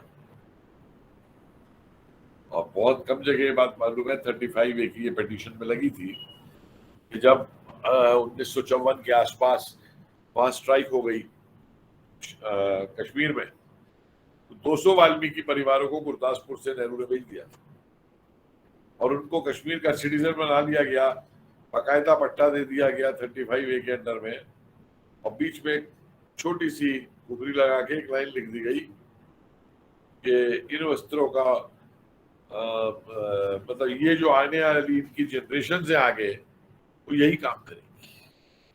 कैन यू इमेजिन? दलितों के ठेकेदार जो बनते हैं, दलितों के साथ ये व्यवहार किया जा रहा है, तुम्हारी आगे आने वाली जनरेशन भी जो है वो यही काम करेंगे। ये इनके जो दोहरे चरित्र के नमूने हैं और जिसको हम जो हमें एक्सप्लॉइट करके जो अटैक करना चाहिए इन पे, वो हम नहीं कर पाते। मेरा ये मानना है कि इस प्रकार की वार्ता ही नहीं, ये अपने एक एक वर्कर तक को ये चीज स्पष्ट होनी चाहिए कि जो लोग आज बात कर रहे हैं दलित मुस्लिम अलायंस की, उन्हें जरा को याद दिला दे कि जोगेंद्र नाथ मंडल के साथ जिन्ना ने क्या किया था। वेरी मिनिस्टर और 2 साल बाद इस्तीफा देकर के छोड़ के आ गए यहीं पे बसे आकर के कि क्या हमारे साथ पाकिस्तान में हो रहा है, इस पाकिस्तान के अंदर हम उसका बयान तक नहीं कर सकते। तो इसलिए अखंड भारत का विचार जीवित है, जीवित रहेगा, कभी नहीं मरेगा, लेकिन उसको हमें क्या प्रारूप देना है और कैसे उसको प्राप्त करना है, वो केवल एकेडमिक डिबेट से नहीं चलेगा, या मेरे एक पेपर छापने से या किसी और कोई पेपर छापने से नहीं छपेगा। उसके लिए हमें उन तमाम चीजों में चिंतन करना पड़ेगा जो रास्ते के अंदर हमारे बाधाएं हैं। उन बाधाओं को दूर करते हुए चलना होगा, नहीं तो मात्र ये सपना ही रह करके दिखाई दे, सपना ही जाएगा।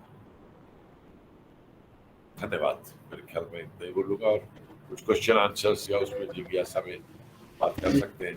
कोई विशेष चीज अगर मुझसे छूट गई हो, हालांकि मैंने कोशिश तो पूरी की है इसको डालने की, कॉन्सेप्ट को भारत की, लेकिन जी अभिषेक जी धन्यवाद। राष्ट्र की रक्षा का संकल्प, राष्ट्रवाद का संकल्प, अखंड भारत का संकल्प, इसी परिकल्पना के साथ रहा आपका उद्बोधन। आपका धन्यवाद। आप जैसे महान मनीषियों के विचारों की प्रेरणा से ही हमारा राष्ट्रवाद युगों युगों तक अटल रहेगा।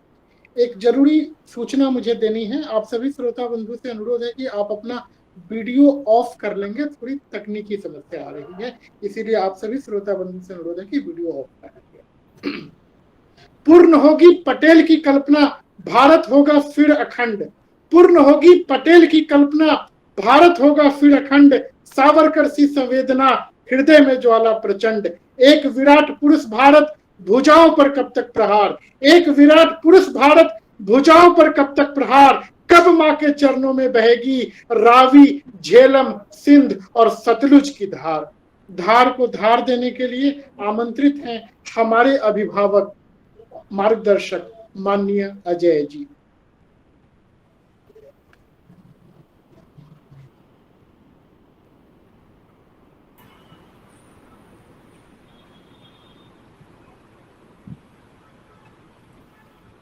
अखंड भारत एक संकल्प, इस वेब गोष्ठी में हमारे मुख्य वक्ता डॉक्टर कपिल जी, उपस्थित अन्य कार्यकर्ता मित्रों, मातृशक्ति।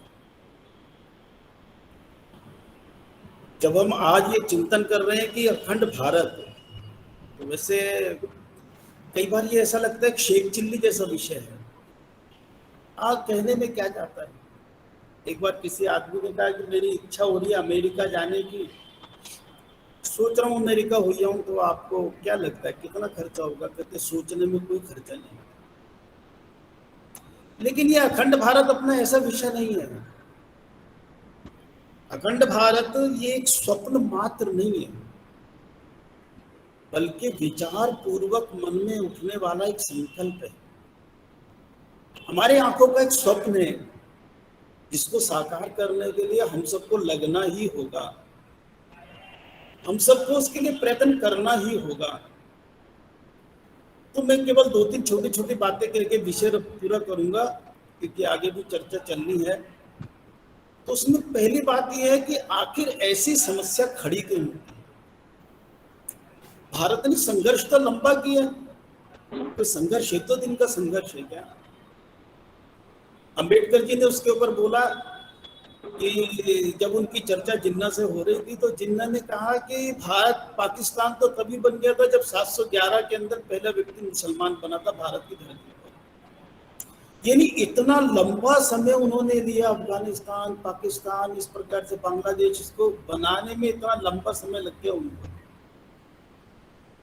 तो क्या हम अपने प्रयत्न छोड़ दें? क्या हम अपने प्रयत्नों को आज ध्यान में ना लाएं?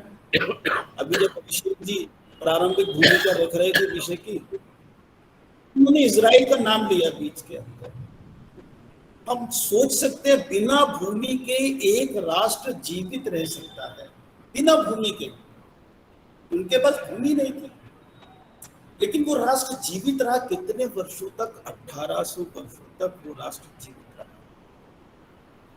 उनके अंदर वो इच्छा बनी रही कि हमें अपनी भूमि को पुनः प्राप्त करना है, और तब उन्होंने 1949 में उसको पुनः प्राप्त किया।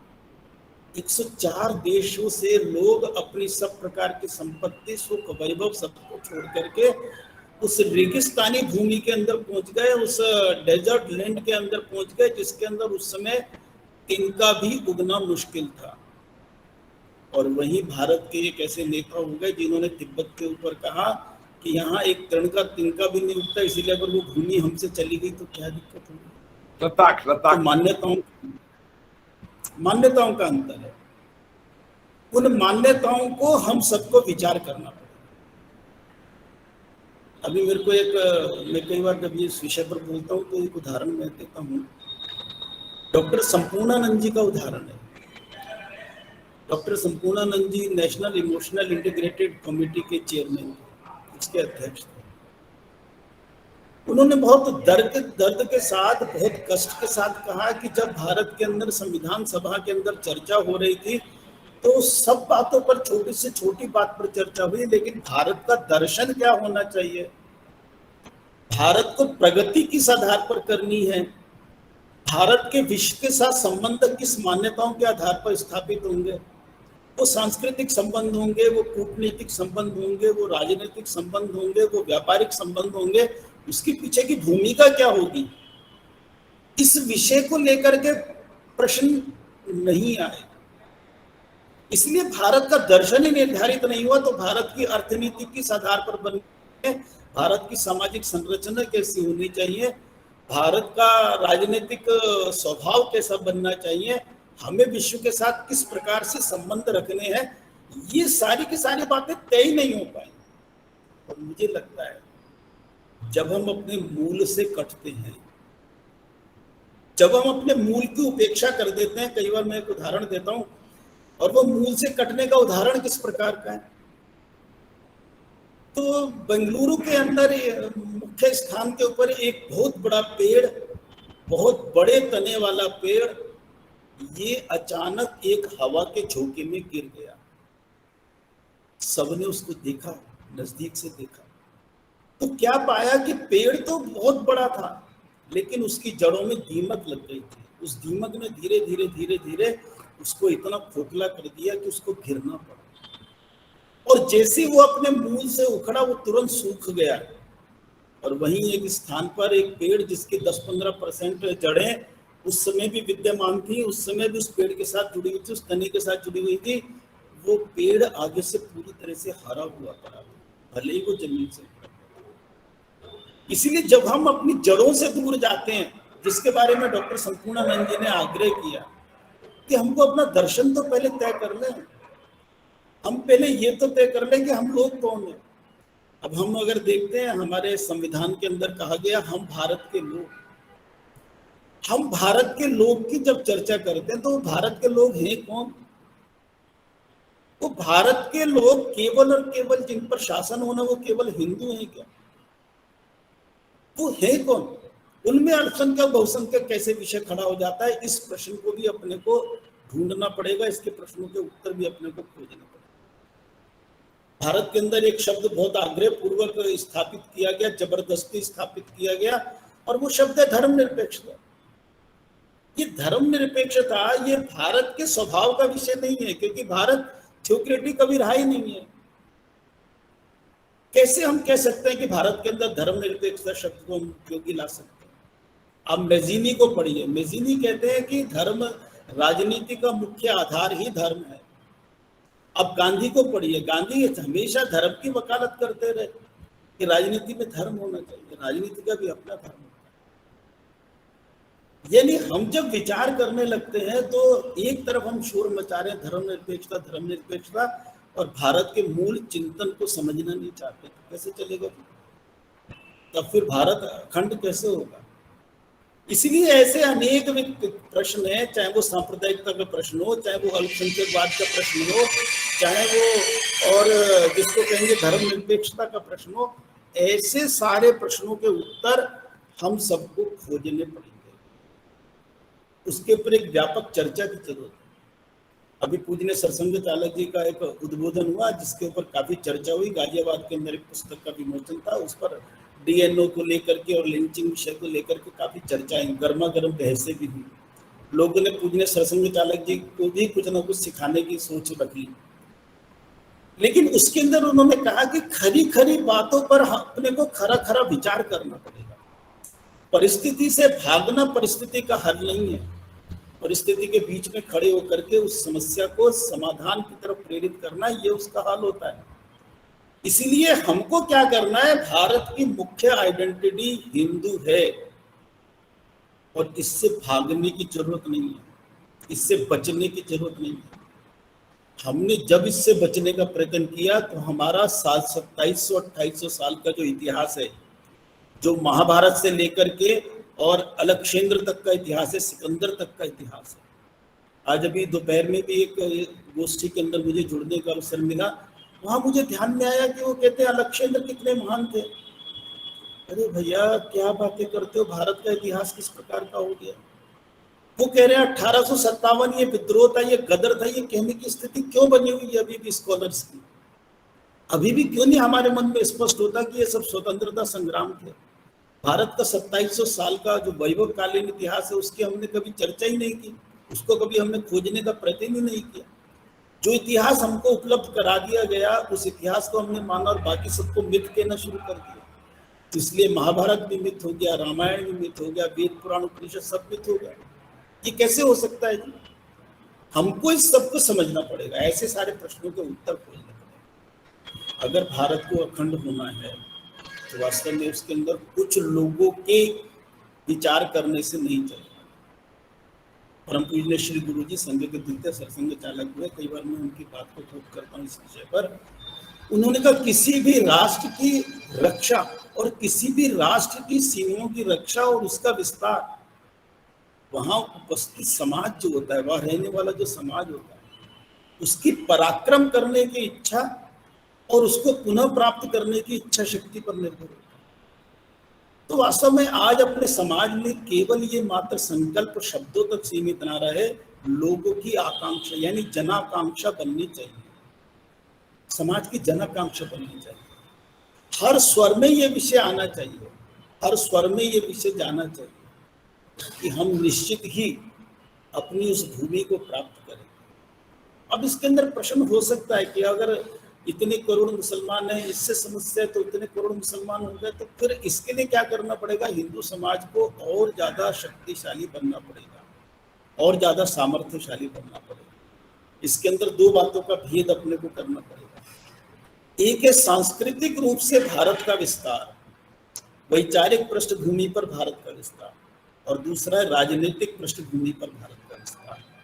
और मुझे लगता है इन दोनों दृष्टि से आज आवश्यकता है सामाजिक चेतना पैदा करने की। केवल वेब तक सीमित ना हो, ये जनाकांक्षा बने, हर किसी के मन की इच्छा बने। जैसे यरूशलेम में जाने की जो इच्छा थी, उस इच्छा शक्ति ने इजराइल को पुनर्जीवित किया, दोनों जर्मनों का एकीकरण किया। ये सब इच्छा शक्ति पर निर्भर करता है, और आज उसके कुछ कुछ सुपरिणाम हमको ध्यान में भी आ रहे हैं। तो ऐसी सारी परिस्थितियों को समझते हुए हम सबको मन में संकल्प धारण करना होगा। अभी जैसे डॉक्टर कपिल कुमार जी ने हमारे सामने बहुत अच्छा व्याख्यान हम सबको ध्यान में कराया है, अनेक विषय उन्होंने लाए हैं, उन सब का चिंतन मनन मंथन हम सब करेंगे ही। इतना ही कहते हुए मैं इस समय के विषय को पूरा कर रहा हूँ।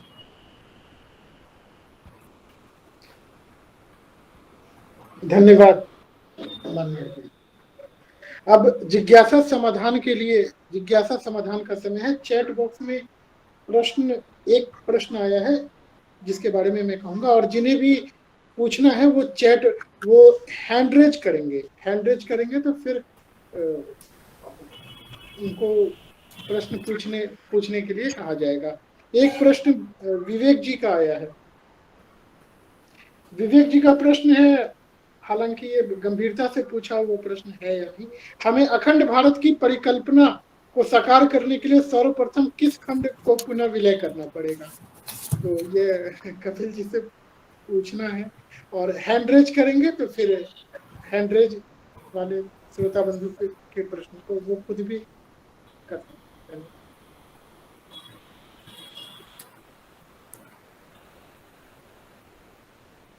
जी,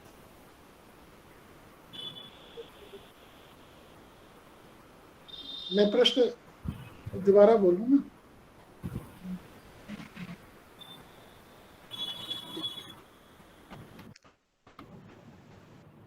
प्रश्न उनका है कि किसी भी खंड को पहले किस खंड को विलय करना होगा। जी जी। मेरा उनसे एक निवेदन है कि किसी भी खंड को विलय करने से पहले हमें कुछ भारतीयों के मस्तिष्क जो है उनके मस्तिष्क के खंडों का विलय करना होगा। और जब तक उनके मस्तिष्क का खंड का आप विलय नहीं कर लेंगे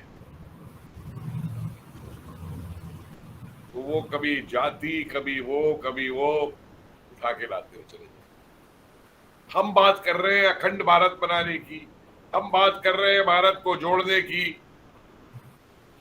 और हमारे साथ जो राज कर रहे हैं वो कहते हैं जातिगत गणना कराई जाए। तो किसी भी कार्य को पहले करने से पहले अगर मैं मजदूरी भी करने बाहर जाऊंगा, फावड़ा चलाने बाहर जाऊंगा, तो पहले मेरी भुजाओं में इतनी ताकत होनी चाहिए कि मैं फावड़ा उठा के और उसको चला सकूं। लेकिन मेरी अगर पाँव में वो ताकत तो होगी नहीं कि मैं फावड़े को उठा सकूं, और मैं पहुंच जाऊं उल्टी खोदने वहां पे, तो मैं तो बेहोश होकर गिर पड़ूं।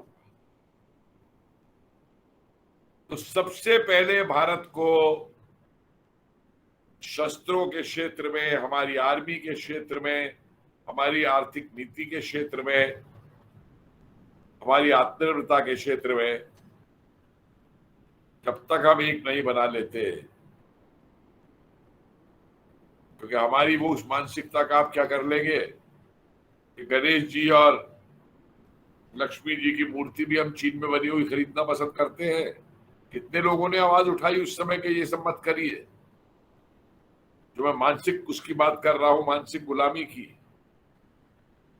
तो पहले हम अपनी मानसिक गुलामी से तो बाहर निकले,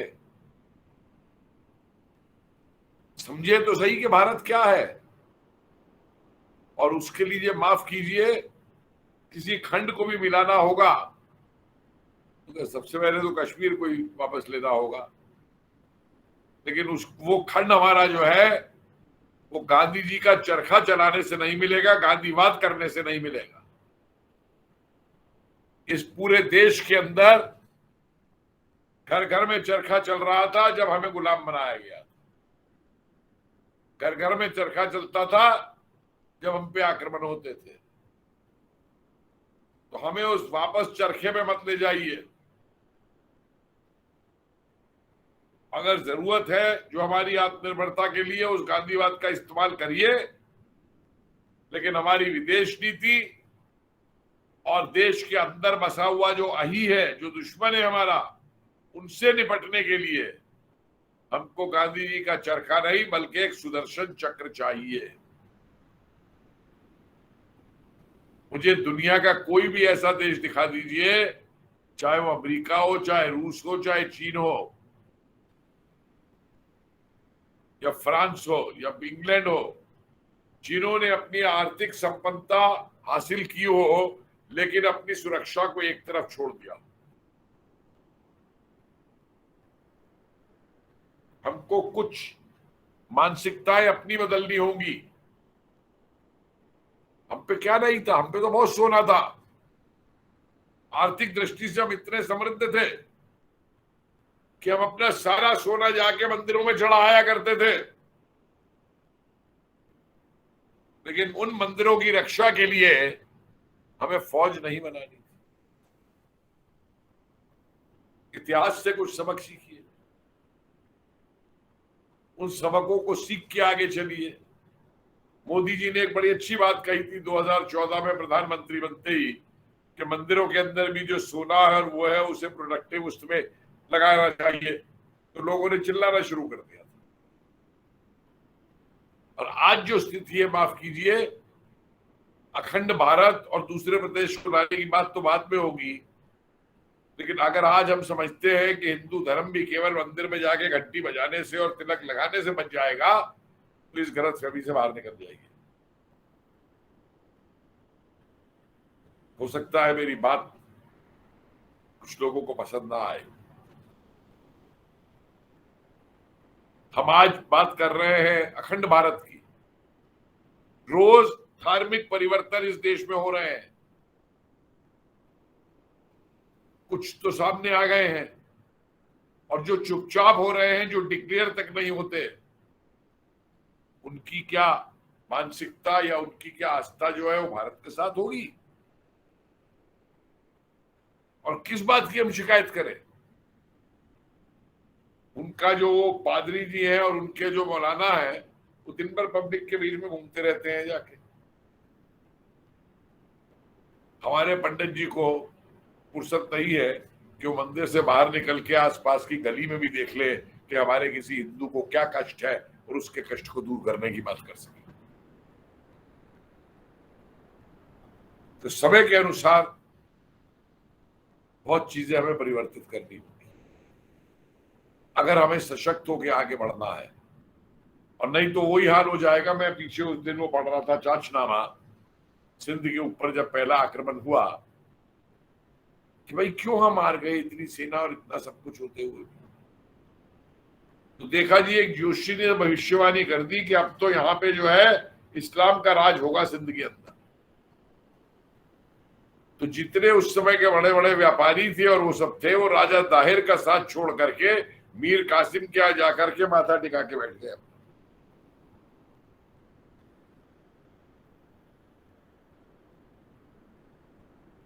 इतिहास मृत्यु विश्व का इतिहास नहीं है। मैंने कल एक प्रेडिक्शन की टीवी 9 के ऊपर, अफगानिस्तान अफगानिस्तान अफगानिस्तान लेके बात हो रही थी। अरे मैं कहा भाई आप लोग क्या कर रहे हैं? आप इसको केवल अफगानिस्तान की समस्या मान रहे हैं तालिबान को।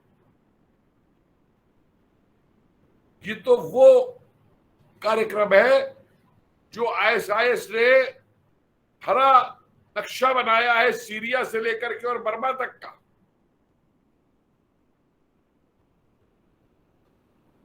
और आप इसको केवल अफगानिस्तान की समस्या बना करके खत्म कर दे रहे। इसका हम पे क्या असर पड़ेगा? बिलियंस ऑफ डॉलर्स हमने अफगानिस्तान के अंदर खर्च कर दिए, लेकिन हमने उनका सुरक्षा की यही अगर चीन के साथ हो रहा होता, चीन का इन्वेस्टमेंट होता अफगानिस्तान के अंदर और तालिबान उसको खत्म कर रहा होता, तो वहीं बीजिंग में बैठे बैठे चीन जो है मिसाइल से तालिबान को खत्म करता। आज हमें उस शक्ति की जरूरत है कि वो जमाने गए कि अगर कोई गाल पे एक चाटा मारे तो दूसरा गाल आगे कर दो। आज उसकी भी जरूरत नहीं है कि कोई पहले एक चाटा मारे तब मैं दूसरा चाटा मारूंगा। अगर हमें अपने अस्तित्व को बनाए रखना है तो हमारे को अपने अंदर वो मजबूती लानी होगी कि कोई दूसरे के अंदर इतनी हिम्मत ही ना हो कि वो अपना हाथ हमारी तरफ चाटा मारने के लिए उठा सके। और जब तक हम वो क्षमता हासिल नहीं कर लेंगे तब तक भूल जाइए कि आप कौन से प्रदेश को अखंड भारत में बनाएंगे या कौन से उसके अंदर। पहले अपने अंदर क्षमता वो लाइए, अपनी मानसिकता लाइए, अपने को मजबूत करिए, अपने आप अखंड भारत बनता चला जाएगा।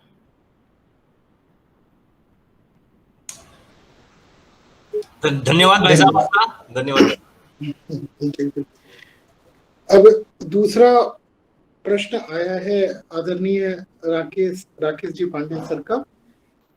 तालिबान के अफगानिस्तान में प्रभाव बढ़ने से अखंड भारत के लक्ष्य में क्या अंतर पड़ेगा?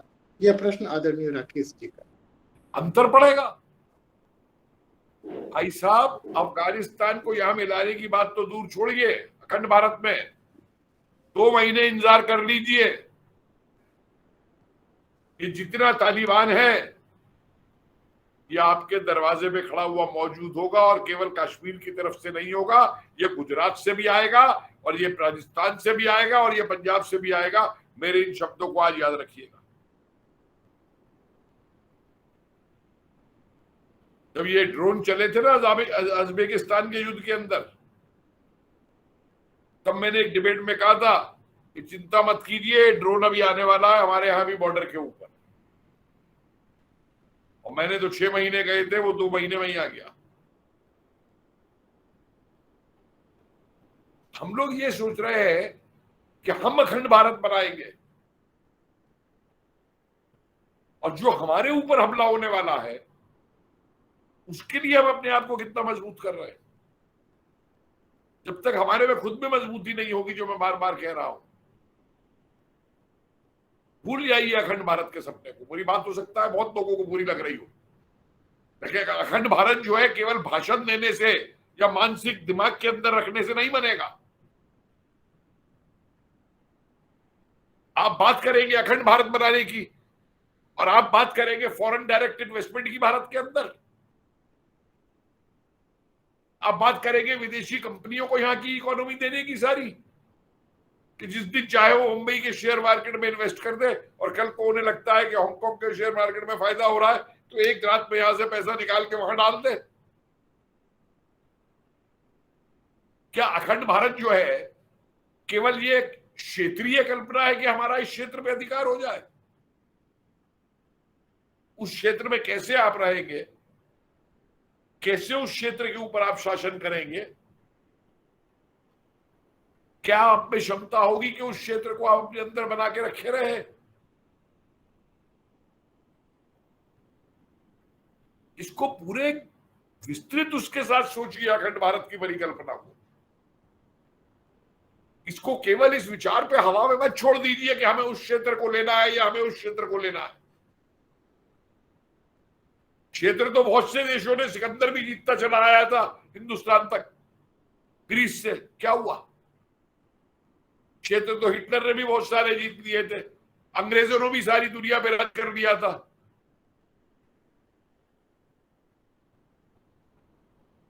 हमारी जो कल्पना है, जिस प्राचीन विचार को हम सार्थक बनाना चाहते हैं कि भाई अफगानिस्तान से लेकर के और यहां तक हम मौजूद थे, हमारा ये भारत था, हमारा ये अखंड भारत था, हमसे टुकड़े टुकड़े करके छीना गया। अगर उन टुकड़ों को हमें जोड़ना है तो उन जोड़नों के लिए जो संकल्प हमें करना है वो संकल्प केवल मानसिक तौर से विचारों का ही नहीं करना है। उसके लिए जो शक्ति हमें चाहिए वो शक्ति हमें संयोजित करनी है। उसके लिए जो विदेशी मानसिकता से हमको बाहर निकलना है, आत्मनिर्भर जो बनना है, उसके लिए जब तक उन चीजों पे और सबसे बड़ी बात, जो हमारे अंदर दुश्मन बैठा है, आप और हम तो बात कर रहे हैं ना कि एक सवाल आया कि कौन से क्षेत्र को पहले लिया जाएगा। श्रीमान जी, आपको दिल्ली को आज जो है चारों तरफ से रोहिंगी और बांग्लादेशियों ने घेर रखा है, और अगर इनमें से दो भी स्लीपिंग एजेंट हुए और एक दिन AK-47 उठा के दिल्ली के अंदर निकल गए तो क्या हाल होगा ये आप जानते हैं और मैं भी जानता हूं। एक शेयर कर रहा हूं एक बात। मैं स्विट्जरलैंड गया था, लेकिन मैं समाज को समझने की कोशिश करता हूं। तो मैंने वहां एक सवाल पूछना शुरू किया कि हिटलर ने स्विट्जरलैंड पे हमला क्यों नहीं किया? क्योंकि किताबों में तो ये लिख दिया जाता है कि साहब वो एक न्यूट्रल स्टेट चाहिए थी वार्तालाप करने के लिए, उसके लिए, इसलिए हिटलर ने स्विट्जरलैंड पे हमला नहीं किया।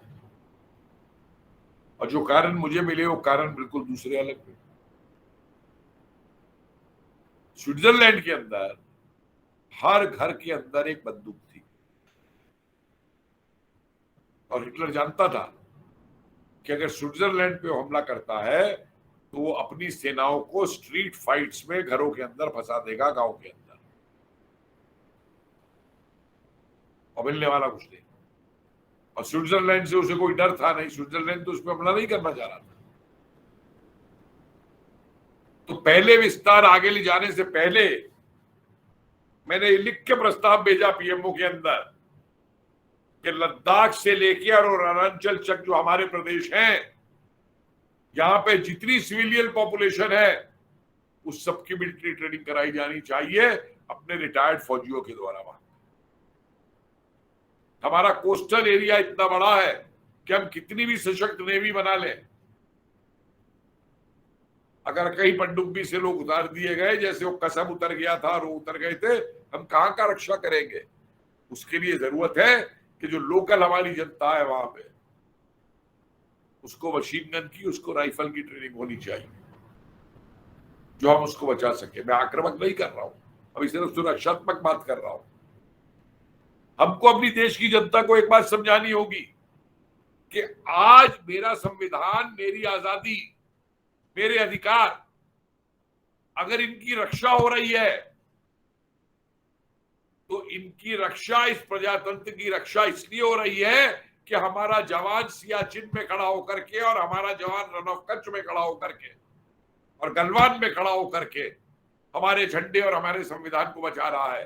ये प्रजातंत्र जिसकी बात करते हैं, नारे प्रजातंत्र प्रजातंत्र प्रजातंत्र, ये प्रजातंत्र इसलिए नहीं बचा हुआ है कि जेएनयू में 25 लोग नारे लगाते हैं उन्हें आजादी मिली हुई है टुकड़े टुकड़े की लगाने की।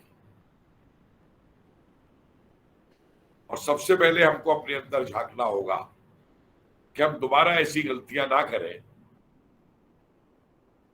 जो गलती हमने कश्मीर में कुछ साल पहले की थी। हमारे अंदर भी कुछ ऐसे लोग मौजूद हैं, मुझसे साहब नाराज हो गए थे जब मैंने इसे प्रश्न पूछ लिया था। क्या आप समझते हैं कि जातिवाद और क्षेत्रवाद के ऊपर अपॉइंटमेंट करना और देश चलाने से हम अखंड भारत बना लेंगे?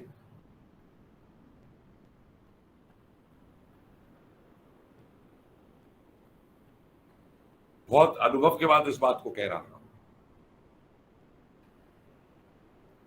मैंने बार बार एक बात कही है कि आप बोर्ड ऑफ गवर्नर्स अपना रखिए, लेकिन प्रोडक्शन मैनेजर का काम कंपनी में उसको दीजिए जिसे प्रोडक्शन आती है।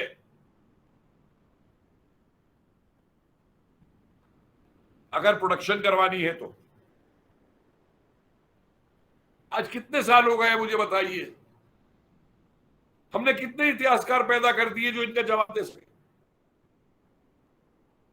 तथ्यों के ऊपर। बाकी इलाकों की तो बहुत देर की बात है, हमें अपने अंदर देखना है।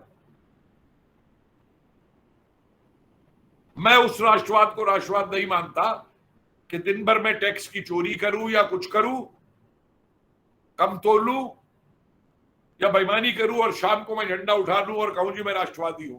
ऐसे राष्ट्रवाद से मैं बहुत दूर रहता हूं। हमारी यूनिवर्सिटीज में क्या हो रहा है? खुलेआम दिल्ली यूनिवर्सिटी के अंदर नंगा नाच हुआ जातिवाद का अपॉइंटमेंट्स के अंदर। रोका किसी ने?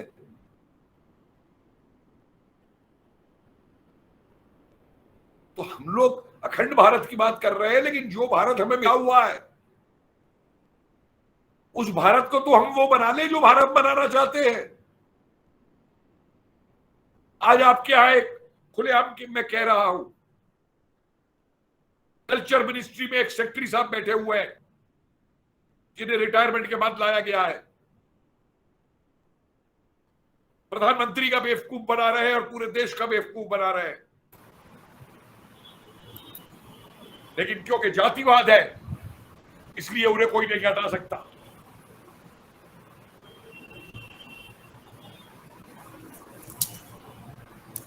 कितने लोग हैं जो ईमानदारी की बात करके आज दुनिया आज इस देश में जी सकते हैं? कितने लोग हैं जो एक ये कह के कि ये हॉकी को हॉकी कह करके जी सकते हैं?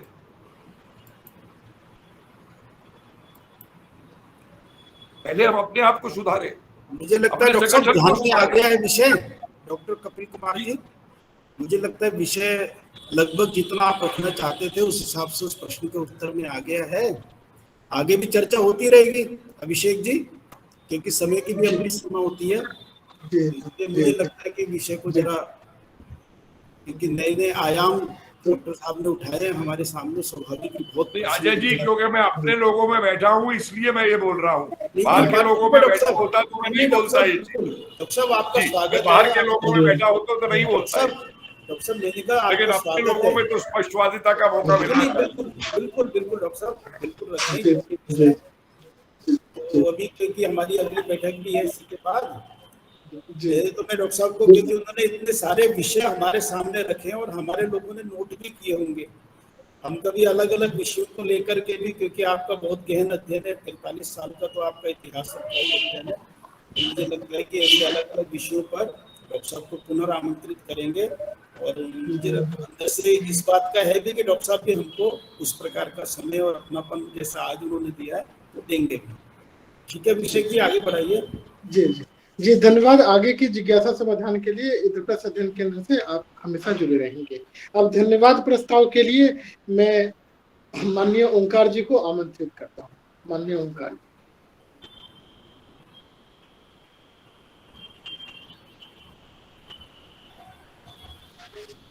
कार्य शायद छूट गए हैं अभी, इसमें ये नहीं।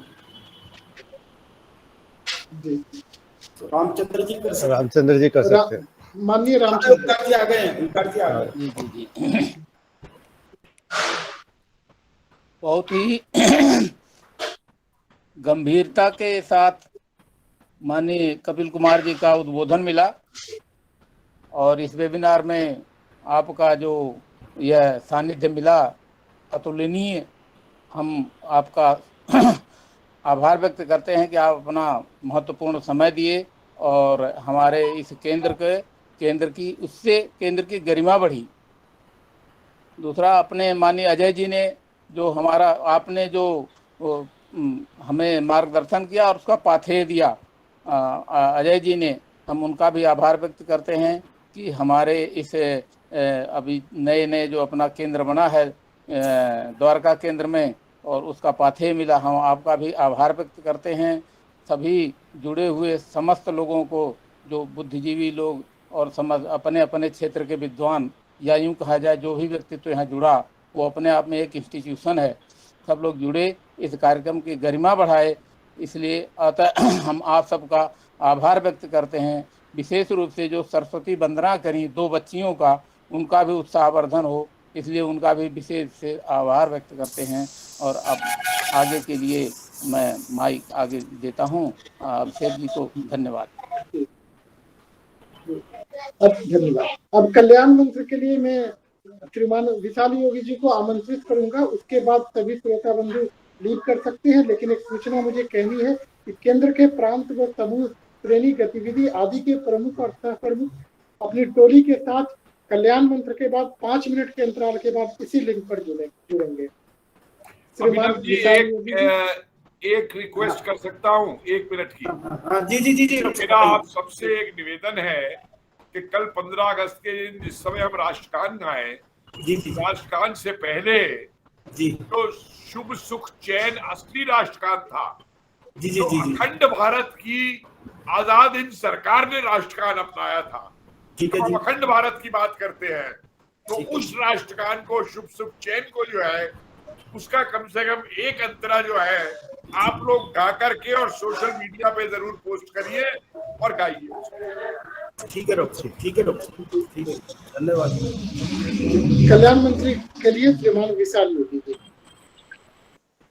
जी अभिषेक जी, सभी लोग मनी मन दोहराएंगे।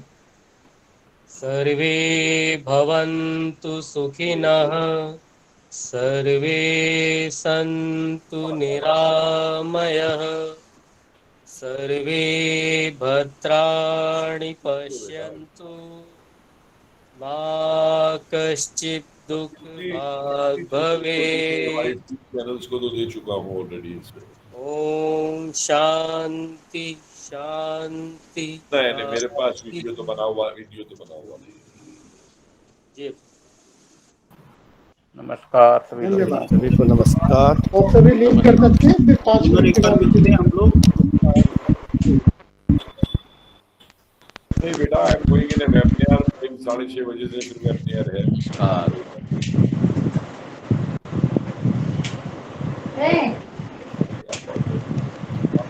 देखिए आप लोग ये